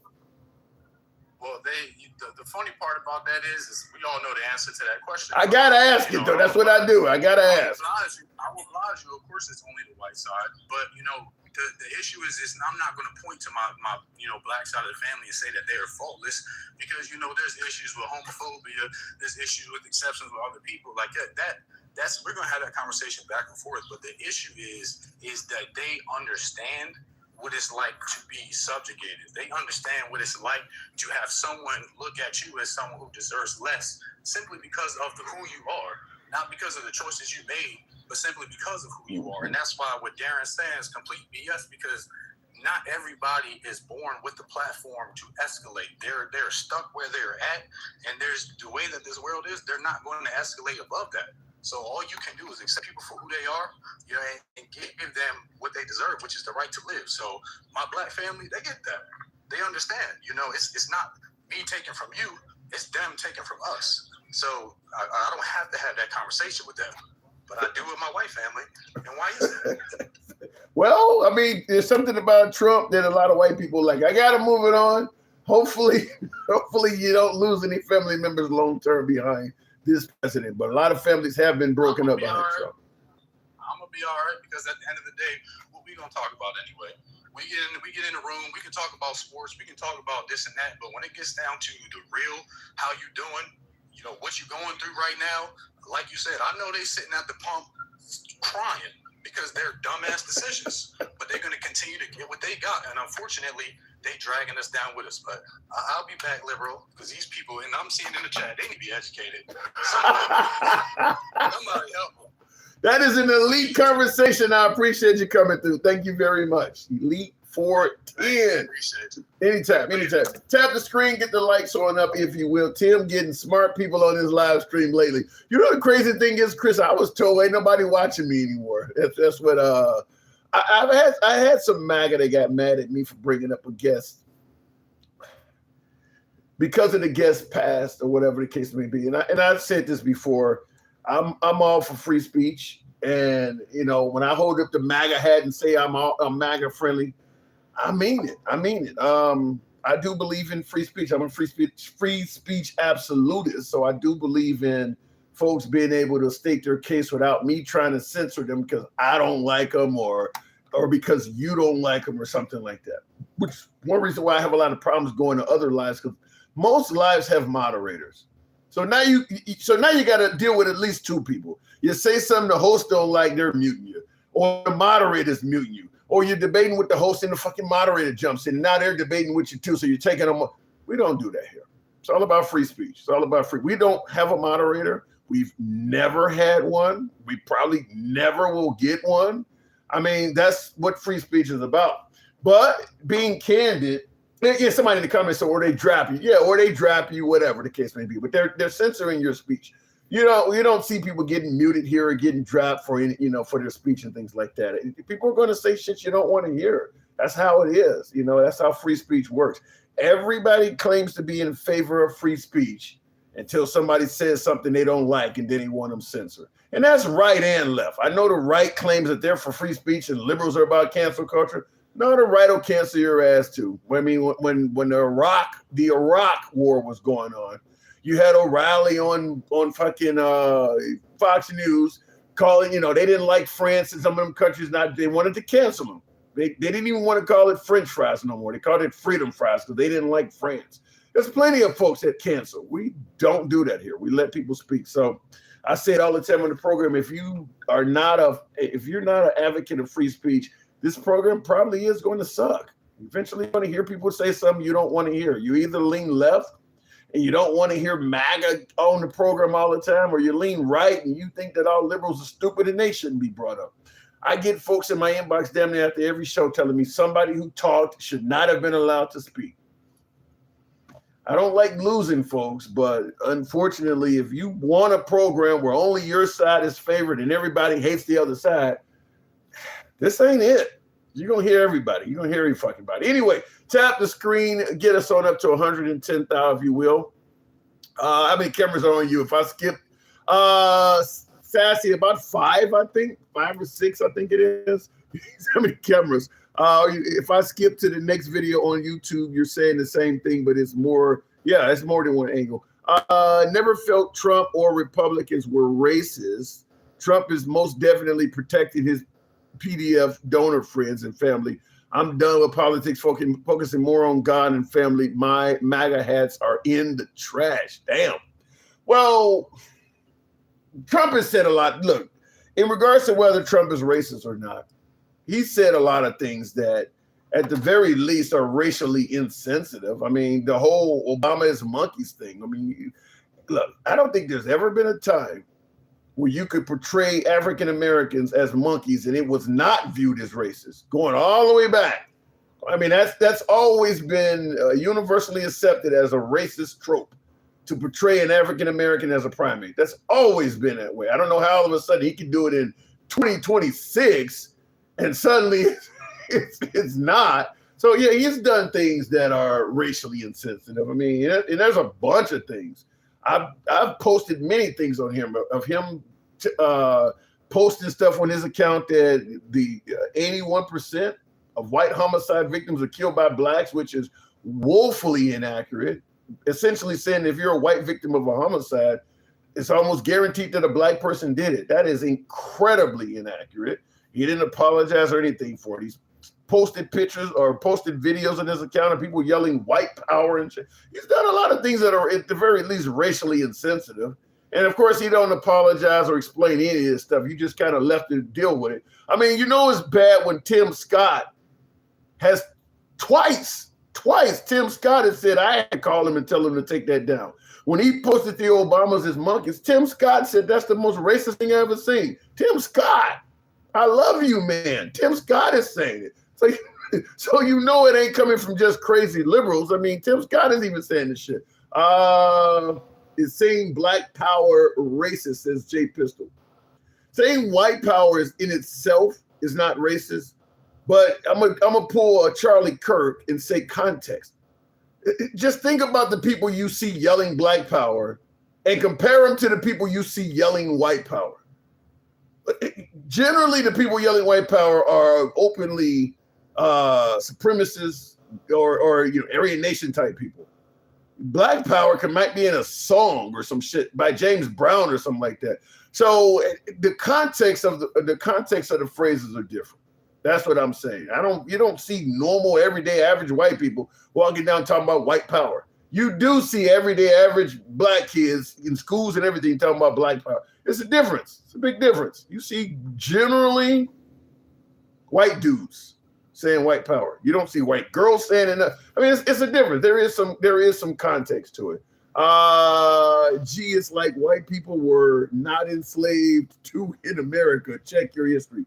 No, it's not. I don't need to check history. White people were not enslaved in America. They were not enslaved in America. Connie Mitchell. They had indentured servants.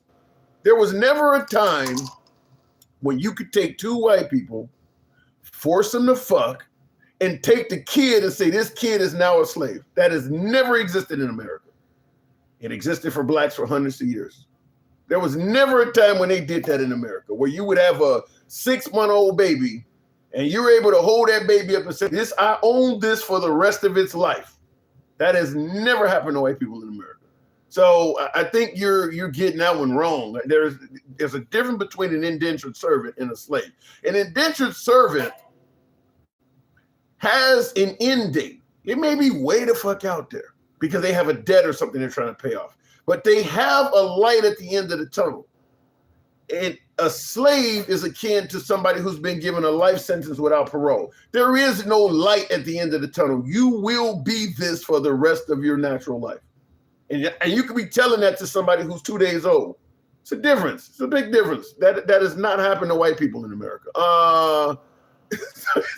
Connie Mitchell is an imbecile. Somebody said, I don't want it. Look, I'm not going to fault her for saying that because there's a lot of narrative floating around that there were white slaves in America. There's a lot of people that are floating that narrative around. But there is no time in U.S. history where they were breeding white people to make additional slaves. That has never happened. It's just never happened. That guy on the back is mentally ill. He should be in a nut house. Are you saying my screen features a mentally ill person? Oh my God. And Duke, you say that's history. Yes, accurate history though. It's accurate history. Suggesting that whites were once slaves is inaccurate history. That is not true. They were not slaves. Going back to the box, somebody says making money on your color. Good luck with that. We'll go back to the books. Tap the screen. The people at the hat mustache, TikTok cap goals will bring up does that say American? Is that lumberjack? Is that what I'm looking at? I think it said, well, it didn't bring them up. We'll bring up another guest. Tap the screen, get the lights on up if you will. I don't know. I'm having trouble bringing up people. So are you allowed? Somebody, I'm not going to respond. Tim, I want you and the chat to know that Charlie Kirk was not really. There was an explosive in his lap, in his lapel mic that was triggered by a remote. Wow. Somebody in the comments is saying what happened to Charlie Kirk was not what you're seeing, that there was an explosive in his mic lapel. Jesus Christ. How much explosive can you put in? Have you seen what a mic lapel looks like? I mean, that would have had to been a stick of dynamite to do that. That's not true. I don't want to make light of somebody losing their life the way that Kirk lost his life, but no, he was. You think that was an explosive? No, I don't. It's hard to believe that. It's kind of funny. It's so wild thinking of that. Slavery was evil wherever it was. True. That is true. Left Trump's a liberal. Look at the pic. Left Trump's. What does that mean? Platinum. My dog left a huge liberal in the backyard. Okay. Yikes. Wait till you see what comes out of him that's MAGA. I believe everyone but Trump and MAGA knows those tests he takes are monitoring his cognitive decline. I believe that, Lisa. First of all, the only reason they're continuing, because he's always bragging he took another cognitive test and he aced it, and Obama didn't take one. And all. First of all, the tests he is taking are not SAT tests. These are not pass or fail tests where they're asking you a series of questions. You're not trying to pass the bar. They're asking you, like, what animal is this? And it's a common animal. It's a common animal. It might be the shape of a snake or a snake, the shape of an elephant. They're just trying to see, is all the fucking lights on upstairs? He's making it sound like it's a really hard test and the average person couldn't pass it, and he's such an intelligent guy that he's above everybody. And when he points out that Obama didn't take, because they didn't think Obama's cognitive health was in decline. That's why he didn't take. The reason they're continuing to give him that is because they're suspecting that there's a chance something may be fucking going wrong. He's turning colors. He's falling asleep in crowded rooms. They're giving you this cognitive test not to see how smart you are, but just to make sure you are still who you're supposed to be. So it's not a flex to be bragging about how often you taking these cognitive tests. What they should be doing is taking that shit in secret and not telling anybody. Because there are plenty of MAGA, plenty of Republicans, plenty of conservatives that are in medical fields, and they know, as Lisa pointed out in the comments, they know damn well why they're giving them this test over and over again. It's like bragging about how often you take an EKG without telling folks that probably means something's wrong with your fucking heart. They don't just keep giving you this for no reason at all. Your doctor is recommending this because you're doing things that make him want to recommend that. I think maybe calling Joe Biden sleepy one too many times may have woken up the karma ghost. And they're like, fuck it, well, let's go do him too. So it is what it is. In fact, if he ends up becoming demented or something like that, people gonna laugh at him because he treated the last guy so bad with that. For a dummy, those tests should be incredibly hard. They don't give the test to check out your intelligence. That's not what the purpose of the test is. Purpose of the test is to see if you can. They'll have you draw a clock. Like they'll draw a clock and tell you on this analog clock, I want you to put the hands to indicate 9:30. And you have to move the hands. If you can't do that, obviously something's going wrong upstairs. It's easy shit. But if you're in cognitive decline, it may not be. It's just easy shit. Like when Biden had that horrible debate performance that night, he probably would not have passed that. When they started asking him questions and then he goes over and starts talking about Medicare that's totally unrelated, he probably wouldn't have passed it. But it ain't a test to check out how intelligent you are. That's wrong. Thank you for that, Egyptian. What was that? Who sent that? Thank you. I want to acknowledge that. And I don't see who did it, but I do appreciate that for those who support the program. Thank you very much. The name didn't pop up. Wow. Tap the screen, get the likes up to 120. Let me go back to the box. And we're going to end up moving this on soon because we don't want to miss the game. Let me see here. We'll go to Louis Laura. Hi, Tim. I always enjoy your style of expressing your thoughts. Thank you very much. Music. What does that say? Music Crow Kid. Okay, appreciate it. Thank you very much. Don't know what happened with my last guest, but we'll continue. We'll move it on. Some of my guests are coming up and some of them are not. It's really weird. Mike, the boss, is on deck. Trump has swollen ankles and his hands are black and blue. He's obese. And here's the crazy thing. And I've heard some of the doctors on CNN of all places take CNN with a grain of salt, but Trump has said that his side has released a statement that the darkening hands is coming from him shaking so many people's hands. So he's shaking hands all day, and that's why his hands have been affected. You had, I think it was Sanjay Gupta on CNN. They pointed out, like, well, if shaking hands is what's causing your hand to be discolored, why are your left hands turning colors? Like, it's happening in both. So you ain't shaking hands with both hands. I mean, so he kind of made it clear this dude is lying to you. Mike, the boss, and thank you in the comments, Nico's wife. I appreciate that. Thank you very much. And somebody sent me something else that for a pimp named Furback. Appreciate that. Mike, good evening. Hey, what's going on, Tim? How you been? Not much. I'm good to see you on the program. What happened? I won't be here long. I just what am I doing wrong? No, you're not doing anything wrong. I just wanted to make sure, because word travels on this half pass. I want to be very clear.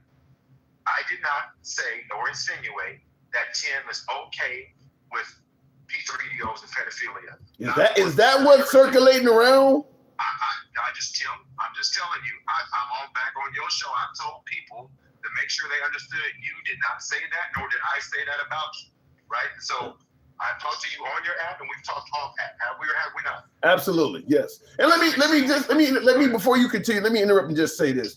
All of my lives, every single one I've done going back years are all archived on the Handsome Liberal on YouTube.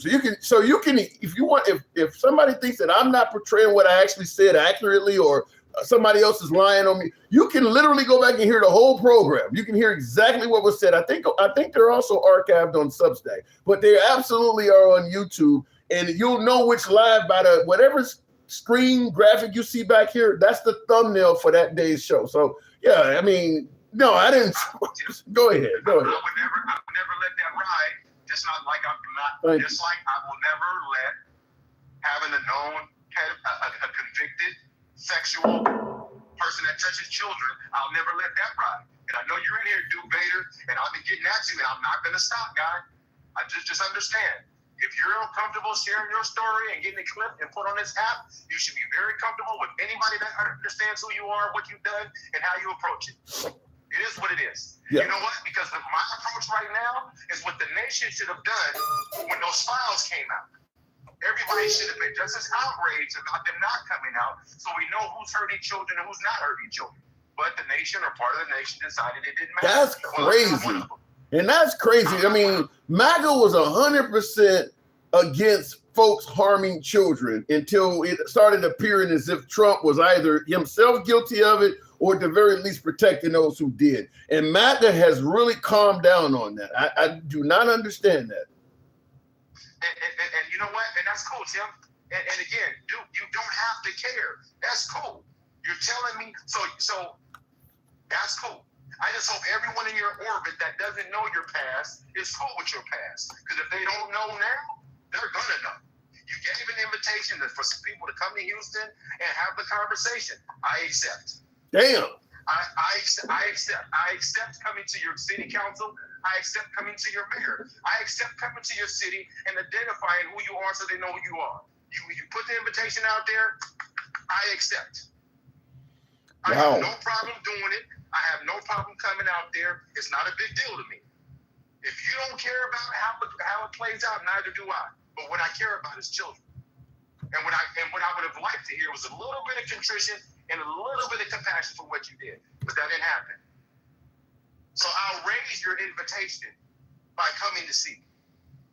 I'm coming to Houston, and I'm not looking for you. I'm going to the officials in your city to understand, do they know who they have working in their city and online representing their city about the things that you is he actually a city employee? I don't know what he is. Oh, okay. But he's representing the city on here. Talking about come to Houston. I'm in Houston. Okay, Houston. Okay, Houston. Cool. Wow. We have to be careful about what we say because people are being hurt. People are being harmed, and they're dismissing it, and they're making it seem like our community just accept this. And if you're not as pissed off about it as I am, people, you probably need to do something. Let me ask you what a question. I am, dude. I see you saying come to Houston, and you're telling me. Let me ask you a question that I think I asked you about this in private. Now, he's saying that the person that he violated was, well, he says 16. I know the paperwork says 14. He says it was 16, but he also says that he's married to that person now. And this has obviously been, almost 2 decades ago. Do you believe, based on what you've seen, that there are additional victims? Adam flat out says that it was that person. He was 31, and the person was at least 16 at the time, maybe even 14, but he was 31. He admitted all of that. But he's also saying that that's the only person he's ever did that with. And that's obviously been, like I said, almost 20 years ago. Do you believe there are other victims? My personal feelings? Probably. But again, I'm not gonna do that on this matter. I only deal with facts, Tim. I only want to deal with facts. The reason I'm saying that if there's no other victims and he's currently married to the person that's in question, you going to Houston may not result in anything. I mean, there may be people like, look, I mean, this person has married him, et cetera, et cetera. Again, it may not. It may not. But then again, it might. But then again, it might. But he's very unapologetic about it. No, he don't. Yeah, he don't give a fuck. He is incredibly unapologetic about it. He is. Right. and that's cool. And here's the thing: we all have choices. You know, Tim, I still, you know, when I told you what I said on the phone about, you know, your program, and you know, I don't have a problem with you. But listen. We only got one life to live, man. It's not how much money you make. It's not about the life you're living. It's about the life you leave. That's what it's about. Yeah. It's not about the life you live in. It's about the life you leave. So you really would go all the way to Texas. Now you're on the West Coast, right? Yeah. You go all the way to Texas to do this? I move all the way around all the time, Tim. You think I'm joking? No, I don't. Listen, no, I don't. Listen, I don't want to. Listen, let's be clear. I don't want to meet the man. I don't want to meet the man at all. I'm not even going there not to meet him. Yeah, I'm not going there to meet him. Yeah, he's in the comments making it clear. He don't believe you're coming. He's saying you're joking. So he ain't. If there was ever a what was the guy's name? I can't think of the guy's name. The song I told these motherfuckers I ain't never scared. He really is living up to. He don't sound like he's concerned about you coming to Houston at all. I'm not saying it for him to be scared. See, here's the problem with what he's saying. I'm not trying to scare that man at all. He just told me he doesn't care. So me coming makes no difference to him, right?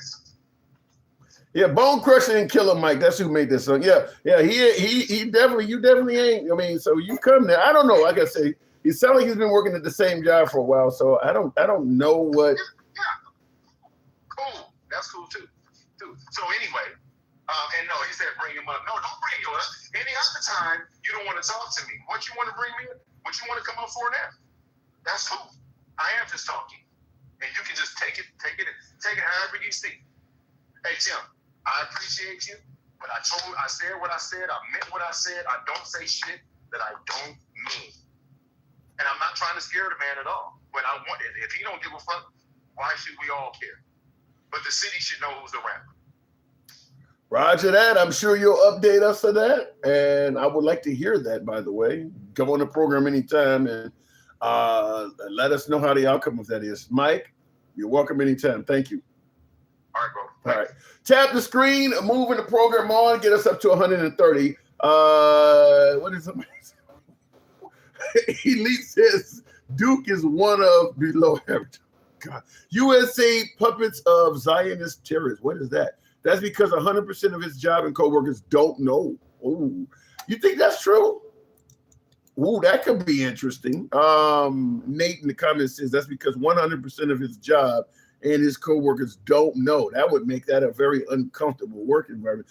MAGA does not believe anything Trump is accused of until it actually affects them personally. Otherwise, they make excuses, deny, laugh it off as a joke until they feel it like gas prices. I think there's some validity to that. I actually do believe that. Scumbag Steve says, dude crashed out, or bro crashed out. Who crashed out? Let me know. Travelman. Good evening. Welcome to the program. Travelman. What's going on, dude, man? I ain't been on in a while, man. Well, I'm glad to have you on tonight. So. No, I don't want this shit, man.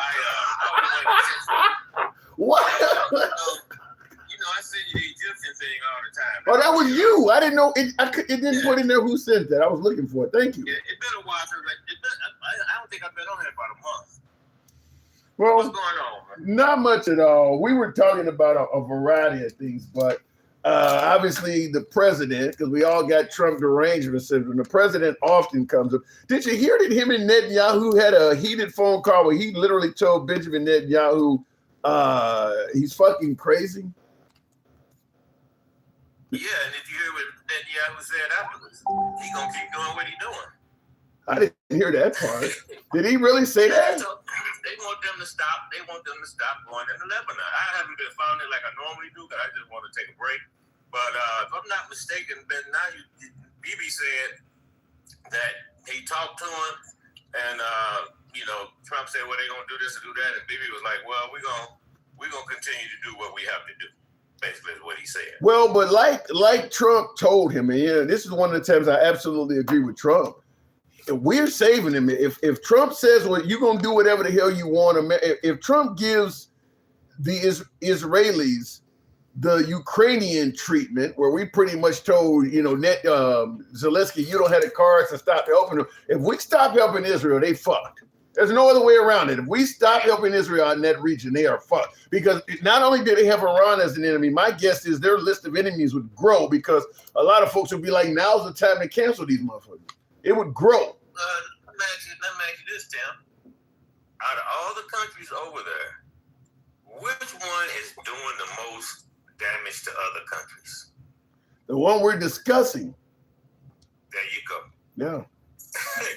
But that's our take too. That's the American way as well. That's the American way as well. We're accusing Iran, for instance, of being a terrorist and affecting their neighbors. We're doing all of the stuff we're accusing them of doing or trying to do. We're actively doing all of that stuff. We're actively being the same level, in fact, a greater level. We're portraying a greater level of terrorism on various countries around the world than they're doing. And with this thing with the I country, it didn't just start. They have been taking people out in the West Bank since the 80s, man. Yeah. I remember when Reagan told them to stop. The UN told them to stop. They have been unaliving Palestinian settlers over there since the 80s at least, and they're still doing, while everybody's concentrating on all the carnage that they did over in Gaza, they have still been attacking and killing and unaliving people over in the West Bank. They've been doing that for years. And one of the plan is they want to keep Hamas, which I don't know why the Palestinians can't get rid of them. I don't know. I don't live over there. Because America. Because anybody who goes after Israel is essentially attacking America. And Bibi. And so what they want to do is they want to keep Hamas over in the Gaza, and they want to keep the PLO controlling the West Bank. And therefore, the two shall never meet and join forces like they tried to do before. We have. Let me see. How can I put this? Right now in the Middle East, we have a gigantic shit show going on. It's like the Middle East took an X-Lax and it's just shitting all over the place. Oh my God! Courtesy of the Mango Maniac, our president, and the lad. I think it was supposed to last 6 weeks, right? I don't think it's courtesy of Trump, though. I don't think it's courtesy of Trump. I think it's courtesy of Netanyahu. Well, Trump has played a part in it. Yeah. He listened to Netanyahu instead of listening to the head of his own intelligence agency, which was Tulsi Gabbard. He chose to disregard her and listen to Benjamin Netanyahu. And now Netanyahu's got him into this. It wasn't just her. He disregarded how many intelligence agents we got? 16, 13, 16. He disregarded all of them. Yeah. He disregarded the chairman of the Joint Chiefs. How long before Trump throws Netanyahu under the bus publicly and makes it clear that you are the reason that we got into this fucking war publicly? Do you think he'll ever do that? I don't know if he'll ever do it, but me myself personally, I don't think he has to do it because everybody knows. Yeah. This is like the best kept secret in the world. That is true. And the one country, we putting out this dude. We are basically in the same situation that we were in 2018 when he tore. I mean, minus the boom booms and all of that. When this is all said and done, we might get something better than the JCPOA. I compare it to, remember when they tore up the border bill? Mm-hmm. Right? You got a little age on you, Tim. That was probably that's the best border bill that I've seen in my lifetime. Well, it's not the best. You're talking about Biden's border bill, right? No. Langford border bill. Oh, I don't remember that one. The one that Trump told them to kill. Senator Langford out of Oklahoma was the one that. It was under Biden's term, though, right? Yeah. Biden was the president, but Langford. Yeah, I get that, but normally the presidents are the ones that even if a senator or whatever passes a bill, it often goes on the president's record. But the point I'm making is Yeah. If it makes it to him. Right. The point I'm making is that's a great border bill to you, but to MAGA, who wants 0 immigrants coming in the country, that was a bad border bill. They don't. I mean, because it did have a few before ICE could then automatically shut the border down and stuff. They want 0. So for Trump, that was a bad border bill. Let me put this in 2 words. Fuck MAGA. MAGA is the reason that this country is. That's why Tam. In the last year, I have cursed more than I cursed down, and I did 20 years in the military, and I didn't curse as much when I was in the military. Fuck MAGA. MAGA is the reason that this fucking country that we're worried at right now. Okay. They're the reason that we got all this bullshit going on over in the Middle East. They're the reason that we have a ally that is actually pushing back on Russia and actually starting to kick their ass without our assistance after they told him sitting in the Oval Office, you don't have the cards. And he said, I'm not playing cards. Well, come to find out, he was right. He wasn't playing cards. Yeah. Okay? Because he's pushing back on. He's in Russia's ass right now. Without our help, we may be giving them a little bit of intelligence. I don't think we helping them out much at all. Before we continue, Denka has a good point. Says, does that mean that Trump is cursed since the Bible says those who curse Israel are doomed to hell? He says Trump literally cursed Netanyahu, who represents Israel. I don't know if that's the right interpretation, but I suppose you could turn it that way. Since Trump told Netanyahu, you're fucking crazy, and the Bible says if you don't, I don't know. I get your twist of it. It's funny, but go ahead. I'm not really into all of that. All I know is that the man, he's a nasty human being. He is not. He's not for the people.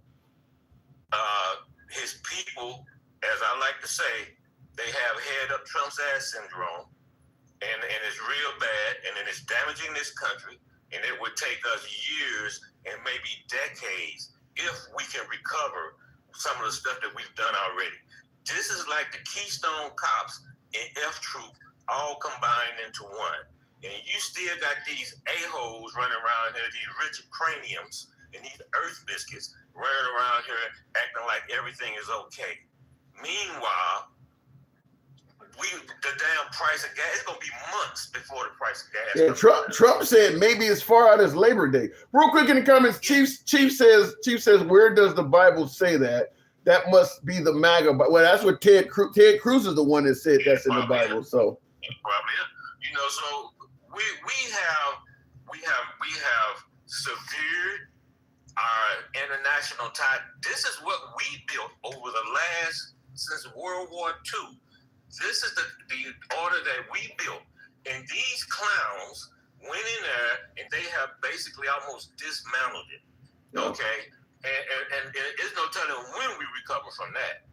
He's already cut all the damn renewable energy, anything that deals with that. China's kicking our ass now because this dickhead and went in there and cut the wind farms. He cut any kind of subsidies for it. He cut all that shit. But you know what he hasn't cut? He hasn't cut trading that he can make a lot of money on. He hasn't cut his kids being involved with companies that doing drones and getting government contracts. Do you think if the Democrats win in the midterms, do you want them to go after financially Trump's children and associates? I want them to investigate and let the chips fall where they may. If they're doing shit, well, first of all, they shouldn't even be involved in that. It has to be some kind of conflict of interest in that. It has to remember the whole alleged Biden crime family that Hunter Biden was using his dad's name? Yeah, 100% guaranteed that the Trump children are obviously using their dad's name to make money. That's obvious. That was peanuts. You're talking about $2 million, $3 million, $10 million. These people are making hundreds of millions of dollars, and in some instances, billions of dollars. And then to top it all off, Tim, this is how I'm gonna say it again. This is how fucked up we are. Okay, we have a developer, we have a damn near failed developer and wannabe investor negotiating our international treaties and stuff with different countries, and we have not accomplished shit since they've been in there. And then to top it off, we got a fucking house builder coming in as the DEI. Wow, yeah, that's crazy. The amount of folks that Trump has appointed that do not have any type of resume for the jobs they're doing, it's amazing. Yeah, because this last guy that they appointed to head of intelligence, like he ain't been in the military or nothing. He has no bullet points on his resume at all. And they're talking about DEI. How the hell did he get this job? Okay, so the whole damn cabinet is like that. If you remember the first time, his first term, he had a lot of people that was in there in temporary positions. After the initial bunch went through, most of them that went in there was damn temporary positions. You know, and so that's what we got going on right now. And then you got these people, man, that they're digging down and they're messing with promotions to 07. They messing with these promotions and stuff that they have absolutely nothing to do with. And you got this Richard Cranium standing up there talking about, well, we do this on merit. What is a? He didn't get to be set up based on merit. What is a promotion? Is that an officer at the 7th level? That's the brigadier general and rear admiral. That's your. And it's here it's a lot of minorities and women. Yeah. And let me ask you this: maybe some of these guys out here that've been in the military, maybe they can tell me, how do you get up to be a brigadier general or a rear admiral on DEI? Because in order to do that, you would have had to be in the military for well over 20 years. And there's certain tickets that you have to punch in order to get to that star. Either if you're in the Army or the Marine Corps, the Air Force, the Army or the Marine Corps, you got to have a brigade or a battalion or a first Marine division or something like that to get up, to go from colonel to brigadier general. If you in the Navy, of course, you only have 12 aircraft carriers captain in the Navy, and you have 12 or 13 CAG, which are the carrier air group. They're the ones that control the air group. So you got the captain, and you got another captain that controls the air group. Those two, and those two, when the captain leads the carrier, 9 times out of 10 he picks up admiral, and 9 times out of 10 the CAG will pick up a carrier somewhere down the line because they're usually younger. So you don't, and even the females, in order to get to be an admiral, somewhere along the line, you can bet cash money, they have written a lot of ships, okay, and they've done a lot of different things. I think all it takes to be DEI is to just be melanated. Just be melanated. They don't care about what you've done. Well, see, and the thing is, Trump's cabinet, they're not even DEI. Because DEI means that you're qualified to do the job. You just haven't had the opportunity. These people don't even have the qualifications. Let me interrupt you real quick, because on News Nation, I got this is breaking news on News Nation. House votes to shut down Iran war. So yeah, they voted against it. So what happens? Does it end? I mean, do they make them come home, or what ends up happening? Well, what's going to happen is, it has to go to the Senate, because the Senate passed it earlier. But I guess they got around Mike Johnson and did this? Yeah, the House probably made a change to it. And so now it goes back over to the Senate, and the Senate have to do, they'll pass it like it is, which they probably will since it's already been over there once before. I think about either 4 or 5 Republicans switched over and voted with the Democrats on that. But I seen what Lisa said. Can Trump ultimately veto it and just say, fuck it, I'm going to keep going? I don't know if he can veto that. That's not going in for his signature, I don't think. It's crazy if he actually can do that. If the House and Senate are trying to, that would make no sense if he could. Because imagine you're trying to stop the president from doing something. So the House and Senate vote to stop him, and he can say, "No, I'm a veto." He shouldn't be able to veto that. That's crazy. But the ultimate. Okay, we'll pull your funding.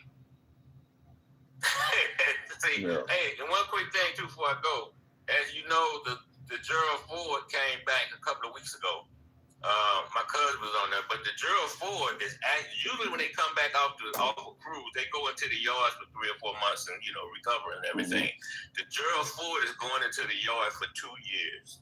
Damn, it was that much damage needs to be fixed. Yeah, well, they did a couple of things when when they talking about they had the plumbing issue. Yeah. That's because they tried to do some new plumbing stuff that they didn't use on other carriers. So that's I don't know if that's part of it, but that's going in. And then they also have a specific radar system on there, and it's a one of a kind. And so they're going to put what the new carriers have that's coming out now. They're going to replace it with that, so it'd be more easier for. So they're updating it. They're updating it as well. They're updating it, but they're also fixing it because it's a lot. Did Iran do any? Have you heard anything about Iran doing any damage to any of our ships over there? No. Okay. No. Because some of their if they hit anything, it would be maybe a destroyer. Because they operate so close in. Right. But then they still got so much protection and stuff. They would have to they would have to send a lot of drones and missiles. The Aegis systems can track over 100 items at one time. Wow. So when you got just the Aegis. That's that little thing that shoots rounds at a ridiculous rate per minute. That little Aegis thing you're talking about? That's the Sea-Wiz. The Aegis is the actual radar system that's in the command center. Okay. And it tracks I don't know for sure. I know it's over 100 that it can track at one time, and also fire missiles and shit at one time. Wow. That's the Aegis system. It's actually named after it's on all your destroyers, all your frigates. I don't know if we got any frigates, still got frigates. It's on all destroyers and all the cruisers. And a version of it is on all the aircraft carriers. So it tracks and neutralizes them on its own. Yeah. Yep. That could be room for some serious friendly fire if there's a bunch of shit in the region, couldn't it? Well, all that stuff is precision, man. That stuff coming out the cruisers and the destroyers, those are precision munitions that's coming out of. Oh shit! Didn't we shoot down an Iranian passenger jet some years back? Yeah, we did. I think it was in the 80s they did that. Yeah, that was precision. Yeah. I mean, who said it was a mistake? we did pay millions. The U.S. did pay millions and millions of dollars for that. Yeah, shot down an Iranian. We calling them terrorists. We shot down an innocent passenger jet full of Iranian citizens. Not to mention We've done a lot of stuff, man. Yeah. Not to mention the precision strike on the school over there in Iran as well for the girls. Was that a mistake? What that was? That was a fuck up. That's what that was. They at one point that school was actually this was like 10 years ago. Yes, an old intelligence. Yeah. So they blew it. They basically that's called a blow it out your ass moment. That's what that is. And they just need to man up to it and quit trying to blame somebody else for it. I mean, anything man-made is not perfect. You're gonna always have some mistakes. Anything man-made, Yeah. And right now we got a man-made disaster going on our hands because they just jacking up our damn country, man. It's simple as that. Real quick, last question: how does this end? How do we get out of this? Out of Iran? Yeah. You know what? That's a good question, Tim. Well, shit is a question on the mind of every American. The only way we're going to get out of this is we're going to end up probably with the same thing similar to what the JCPO is. That's the same. And the reason we in this mess is because they tore up the JCPOA. It's just like NAFTA. The new UCMs, whatever the hell it's called, it's just a slight variation of NAFTA. That's all it is. It's just new shit with Trump's name on it. I don't know how we're gonna get out of it, man. We are knee deep in the shit right now. And there's how do we get out? Because the truth of the matter is, it's not up to us. It's up to freaking Iran. They're the ones. They just lobbed some shit over and blew up the damn airport in what was that? Kuwait. Are we losing? I would say no. We're not militarily. No, militarily. Have you seen those Lego things? Yes, I watch them all the time. The Lego videos. I watched one today. I just saw mine for the first time a couple of days ago because I've been knee deep in some Black History videos and stuff. So I just when I run across that, man, they got the edge on us on that, man. Them doggone things. No shit. Stuff, and they're good. And I actually believe a large. I got to move it on, but I'll just tell you this: considering how many things the Trump administration has said about what's going on over there, that looks like it's clearly a lie. I'm starting to believe the Iranians may be a little bit more honest than Trump is. That's just the way I'm seeing it. I got to move it on. No traveler, man. Trump is a liar, bro. He's a pathological liar. We know that. But he's our president. I got to go. Yes. All right. Take care, Tim. Appreciate it. Thank you. Moving on. Tap the screen. Get us on up to 130. 429 is the average then, Stewart. Somebody said gas went down $1 a gallon in their neighborhood. Like, where the hell do you live? Until they get rid of lobbying, unfortunately, neither Democrats or Republicans or any politician is for the people. It's always about the money. I agree with that. I do agree with that money in politics makes for dirty politics. That's why we were told Trump was the man. He came with his own money. He was a billionaire. He wasn't taking a salary. We did not have to worry about him being bought and paid for like all the other politicians. Wow, was that a disappointment? He's gotten in there, and it's been clear since day one, he's focused on making money. And he's using the office to make it. I mean, since day one.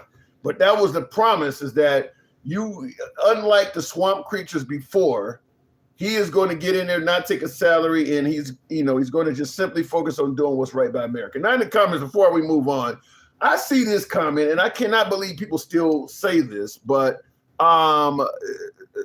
Lou David, I think it says Trump has lost money. You really believe at this stage, Trump has lost money after 5 years in the White House, 6 years almost? You really believe? Look, at the first term, after serving a full term and going through impeachments and hiring lawyers and shit like that, maybe. But now that he's been in a second time, he hasn't had to pay any money out to Letitia James. I think that case got thrown out. He hasn't paid E. Jean Carroll any. Where the fuck is he losing money at? Where is he losing money? And in fact, he just sued the IRS. They had to stop that because he was about to make $2 billion from that. If he was losing money, now remember the IRS settlement that he got. He had promised to give that to the J6ers, the Proud Boys, and other folks. You think if he was losing money, he would have gave that away? The fact that he was talking about giving that away shows he's making plenty of fucking money. You're not going to give away $2 billion if you're losing money. He ain't losing money. That's insane. Like I said, after his first term, when he was losing in court, having to hire lawyers and put up huge bails and things like that, we might have been able to entertain that. But now that he's been in office another year and a half, it's been nothing but making money hand over fist. He ain't losing money. Real quick, 509 folks have answered this poll. Wow, 510 now. Was Biden a better president than Obama? Over 500 people cast their vote. 24% say yes, Biden was better than Obama. Only 24%. 76% says that Obama was better than Biden. So I'll maybe on the next show, but I would do a poll asking, do you believe Trump lost money as president? I think it would be an even greater disparity. I think it would probably be about 80 to 90% of the people would say Trump hasn't lost any money being president. That guy's making a killing. There's no way in hell he's losing money at this point. Just the simple things he's doing for other nations. There's just so many ways to skim off the top. You send $40 billion to Argentina. You know, I wouldn't mind a nice vacation home out here in, one of these cities in Argentina. You know what I mean? $40 billion. I know your country really needs that. I was flying over to come see you, and I noticed one of the mansions down there being built looks like it ain't occupied. $40 billion. I mean, you can make all kinds of shit happen. Just like with Netanyahu, all the help we're giving him. I would love a second home in Jerusalem. You think he wouldn't get it for you? Denkow, good evening. So, what brings you up? I'm just going to say it like that because there's a lot going on. And I do want to ask you the same question I asked my last veteran about how do you think this is going to end? What part? The war, if it can be called that according to Trump. Obviously, anybody that says they know how this war is going to end when Trump is involved, they lying. Nobody knows how it's going to end. But what I do know is that you need to ring me up. You need to ring me up on that on that thing you said you was gonna watch about what I said about him scared and never gonna send troops into Iran. Yeah, that's a good one because he just speaking of which, but you're right. You were adamant, and I was one who said that Trump was going to eventually put boots on the ground as well. But you were adamant that he never was going to put boots on the ground, and I want you to hear this. Then Donald Trump gave a lengthy interview to the New York Post and delved specifically into Iran. But two things really stood out to me. One was when he was asked, if diplomacy fails, of course, finding a diplomatic solution to ending this war is his priority. But if that fails, could he see putting boots on the ground in Iran? And the president essentially said no. We don't need boots on the ground now. Well, we did it. We wiped out much of their military with just bombing.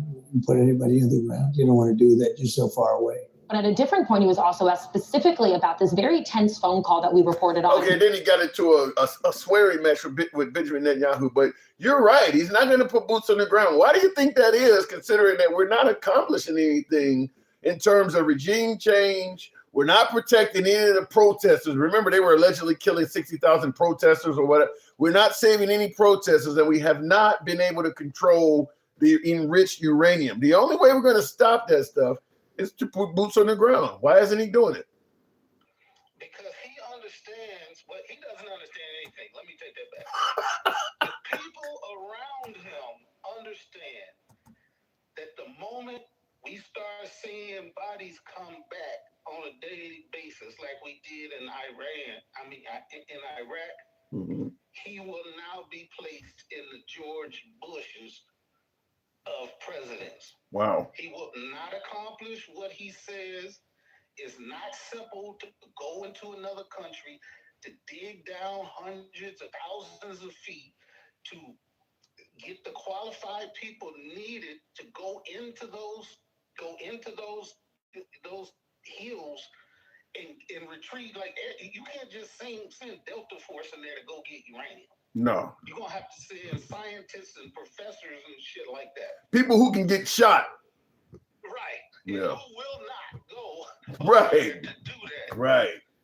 And which would mean you would need, if not tens, hundreds of thousands of support people all around that area to protect it. Like, it's just unfeasible. And that is why no president has ever decided to make this stupid fucking move, because the people behind them have been researching this shit and have been telling the president, yeah, you could take out the leadership, but they have layers of leadership. It's sort of like how they got in England. Like, you see the king and the queen and all that shit. You could take them out, but they're not the people making the decision. So then, the Ayatollahs. So then, based on what you're saying, I mean, I'm thinking eventually they're going to get a nuclear bomb. To me, and now, based on what Trump has done, they should be more motivated than ever. Do you see it? Do you see them eventually being able to do this? Yes, they are working where the Ayatollah Senior, the one that they got rid of. He had put out a fatwa to say that they would never have a nuclear bomb.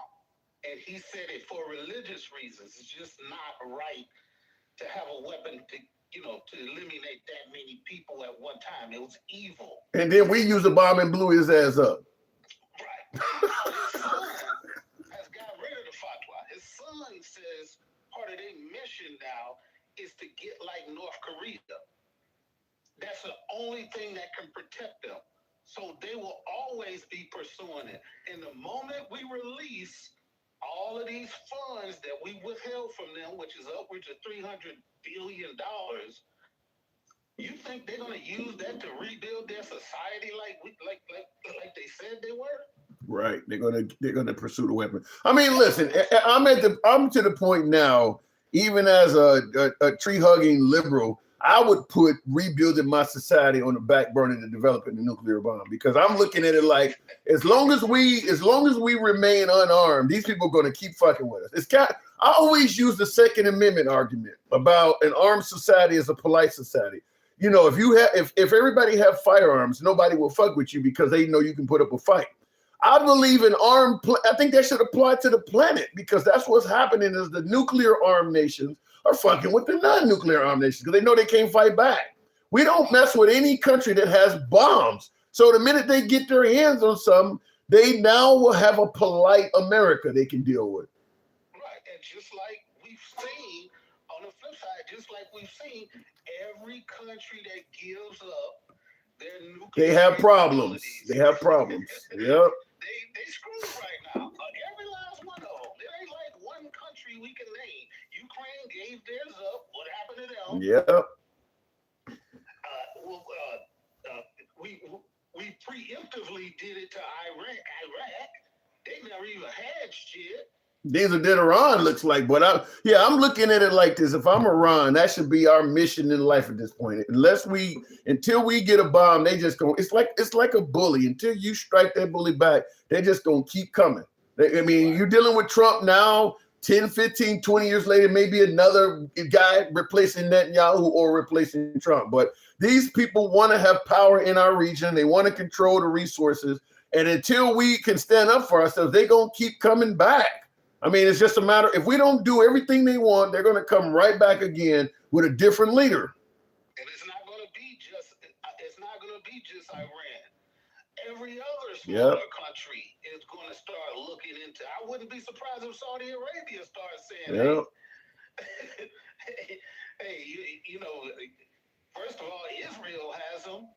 You know something though, maybe, but you know something, like I mentioned, an armed society is a polite society, and an armed maybe if more countries got this shit, it might be less violence on Earth. I don't know. Exactly. If everybody had mutual destruction power, then, you know, because they keep saying the moment Iran got a nuclear bomb, they would use it on them. Like, that's just not true. Yeah. What's so crazy about that? These countries' leadership they might be homicidal, but they're not suicidal. Right. What's so crazy about this is we're talking about how dangerous Iran would be if they get their hands on a nuke, while threatening Greenland, making Canada the 51st state, taking out the leaders in Venezuela, blowing up Iran, Cuba's next, Colombia. Like, we're calling them terrorists while actively committing acts of terror. Cuba's in the dark right now. People are literally dying because of us. And we're talking about, if Iran had a bomb, they would be a real bad country. Like, saying Cuba is a national security threat. To what? Throw a big fucking party in the island? Like, what kind of threat? but that shit works, didn't count.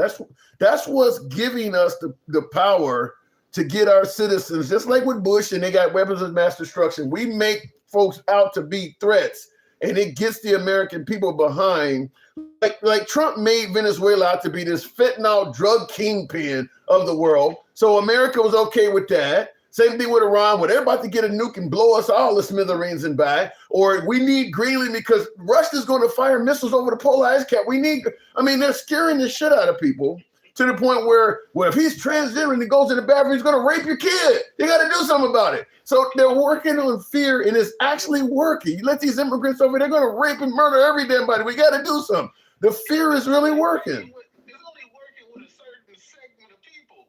You got a bunch of us that been on here for years saying, that shit ain't stopping no damn fentanyl. He blowing up love.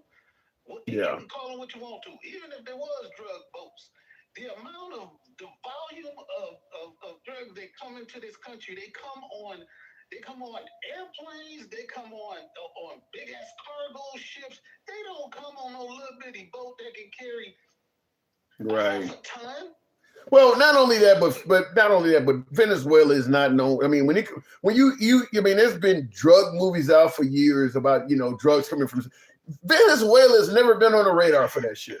I mean, it's been Mexico or Peru or Colombia. I mean, Venezuela's never been known for a drug capital. I mean, and you notice the minute we took out Maduro, you don't hear nothing else about stopping fentanyl anymore. As if fentanyl just dried up in America. It's no longer around anymore. They said every boat is saving 200,000 lives.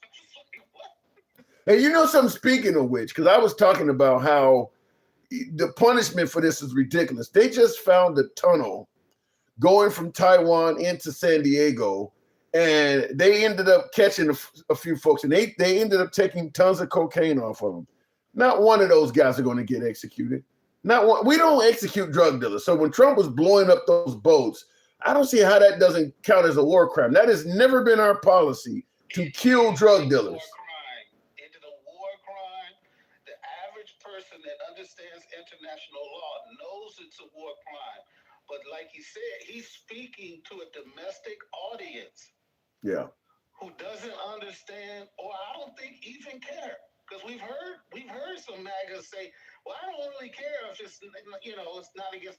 We tout his stopping of people from coming across the border as a win. Yeah, hold on 1 second. I made a statement that was clearly wrong. I said Taiwan to San Diego. People were pointing out, obviously you're not going to dig a tunnel from Taiwan.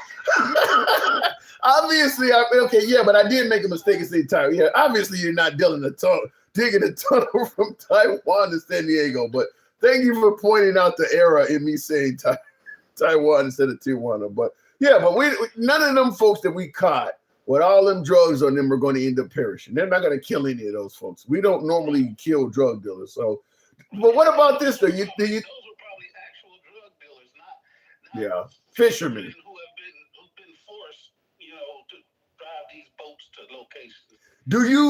Do you think that after Trump is gone, because he's going to pardon himself. We already know he's going to at least try that. I would do it at this point.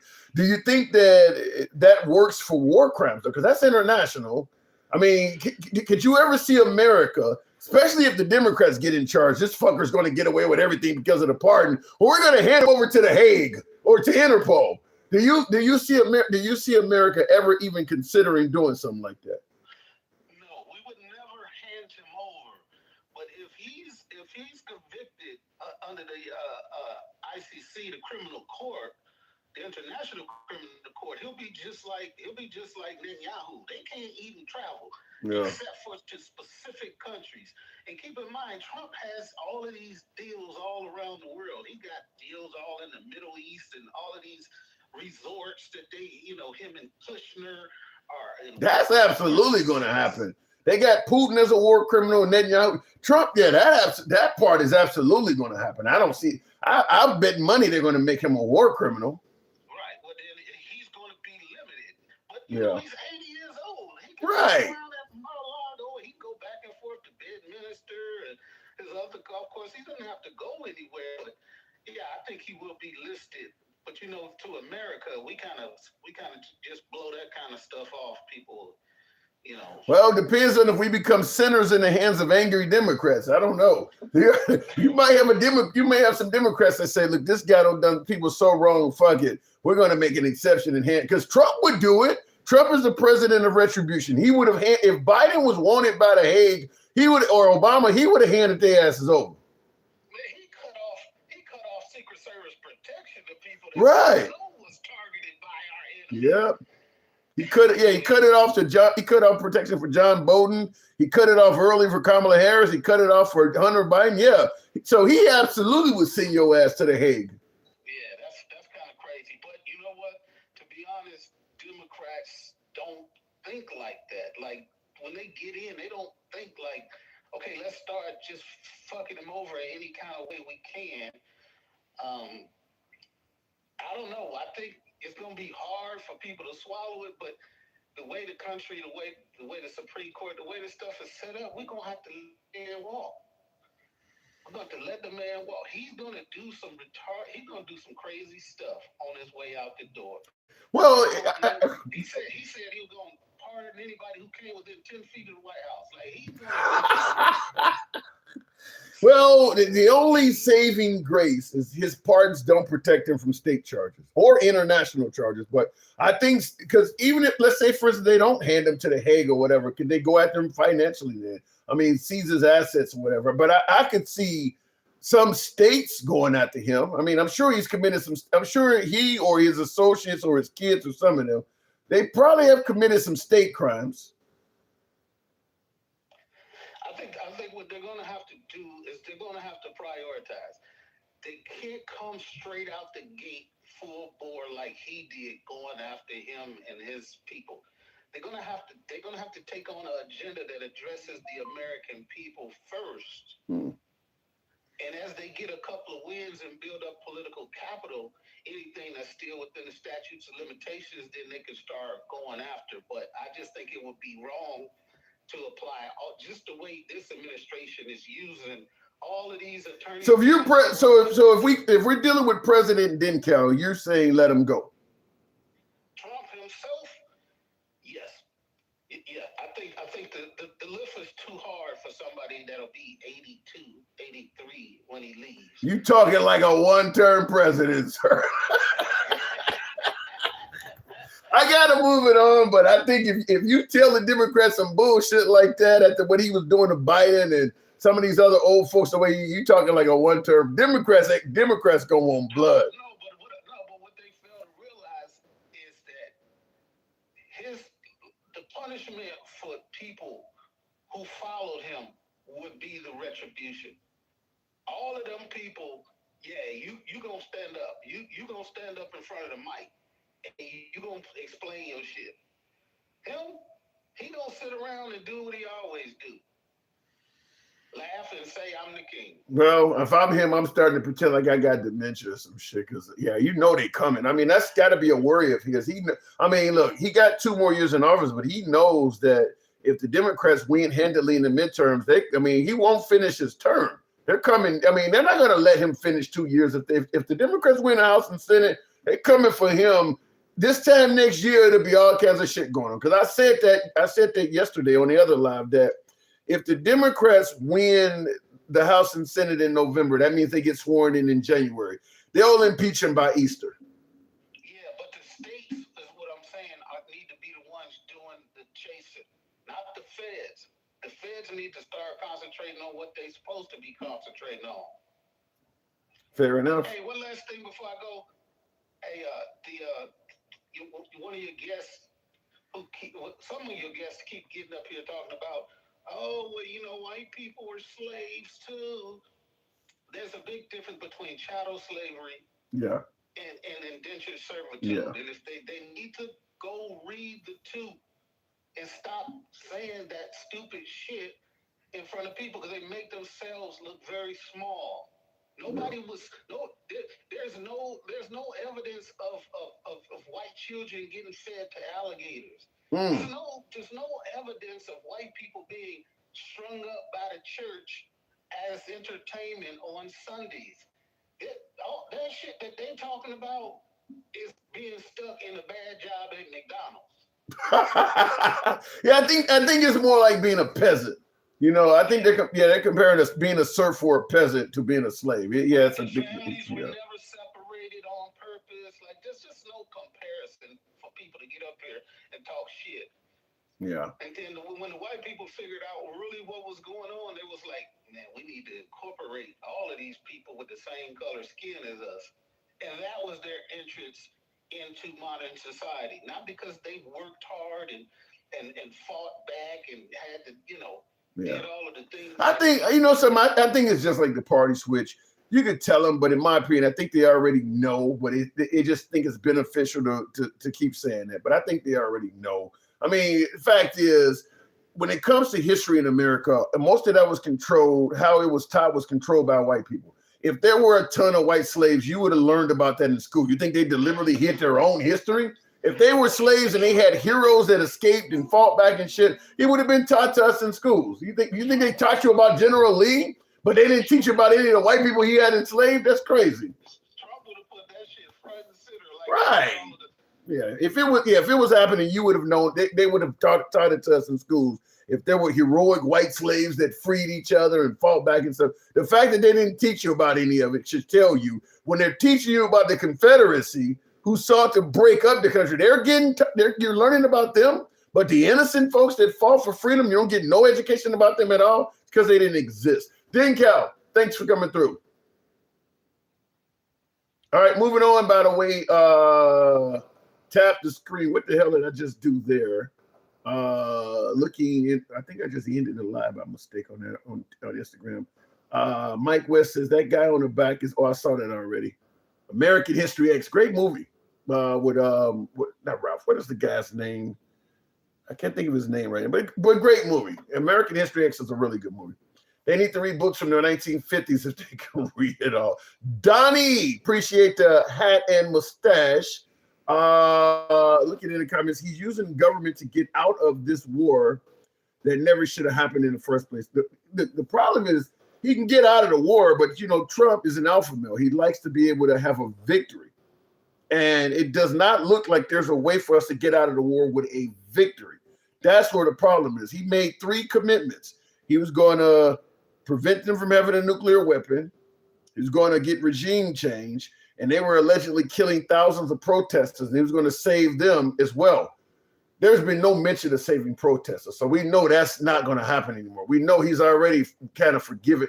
That's been foregone. I don't think there ever was a desire to save protesters. I think that was only being used as an excuse to get the people behind the invasion to begin with. But I don't think there ever was any intention of protecting Iranian protesters. Regime change is something they did try to do. But as Denka, my last caller, pointed out, and many others, that their levels of leadership is so deep that you can't just take them. Just like in America. If you could take out the president, the VP, Mike Johnson. I mean, we have a, what do you call it, a hierarchy or whatever it's called, but we have people that are going to replace them.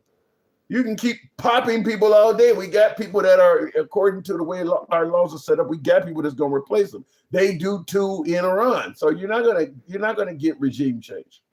All you're gonna get is people that are really, really angry that you took out the guy above him because of how you done it. You've killed the head of state, so the next guy that you replace him, that guy is going to be beholden to his people to get revenge.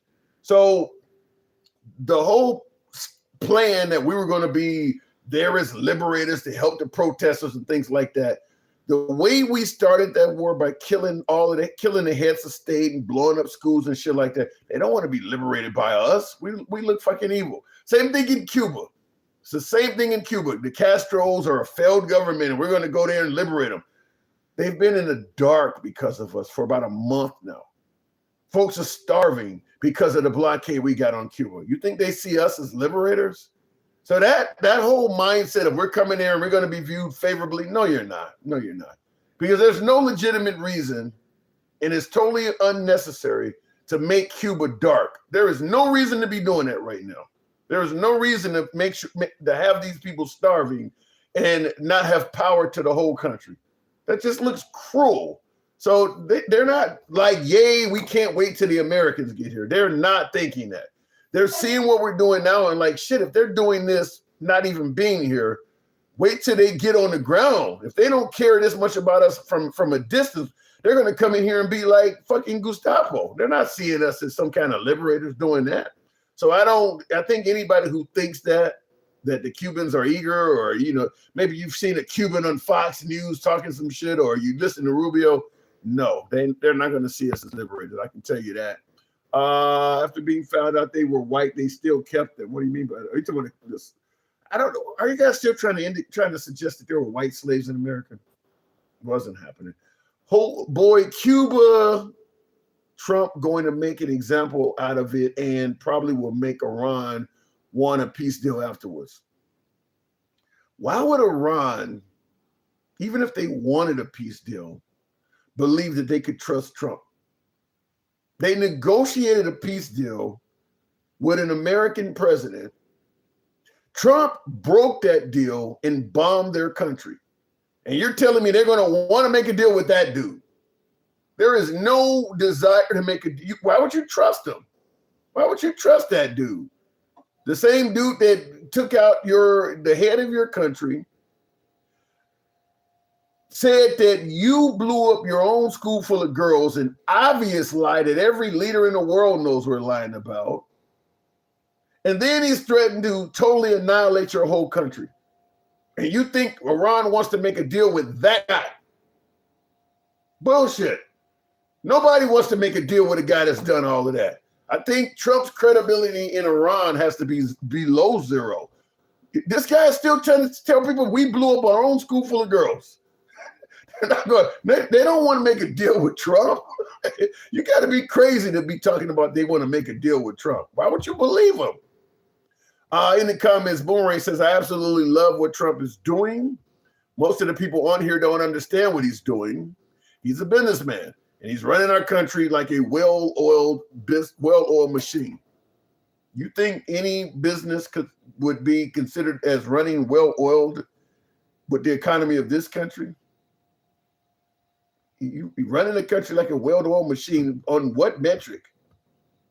Based on what metric are you saying he's running the country like a well-oiled machine? We're at war and we don't even know when it's going to end. The gas prices have went up substantially. We don't know when they're going to end. The grocery prices are not coming down and we don't know when that's going to end. Well-oiled in what universe do you get well-oiled out of that? Trump is not even bragging about the economy at this point. Well-oiled, okay. All right, I think he's running Washington in terms of all of this lavish ballrooms and tribunals and pools and shit. He's running it like a well-oiled mansion. But I don't think the country being, I mean, you got to be kidding to even say something like that. I mean, that's just like, your kid is failing and you just want to tell people your kid is doing well in school. That's why, because it's your kid. That's what it kind of sounds like. Anyhow, go back to the box. Another bankruptcy is coming. Who's going to be bankrupt? It ain't going to be America, is it? You're kind of scaring me. I may have to stop it. We got to.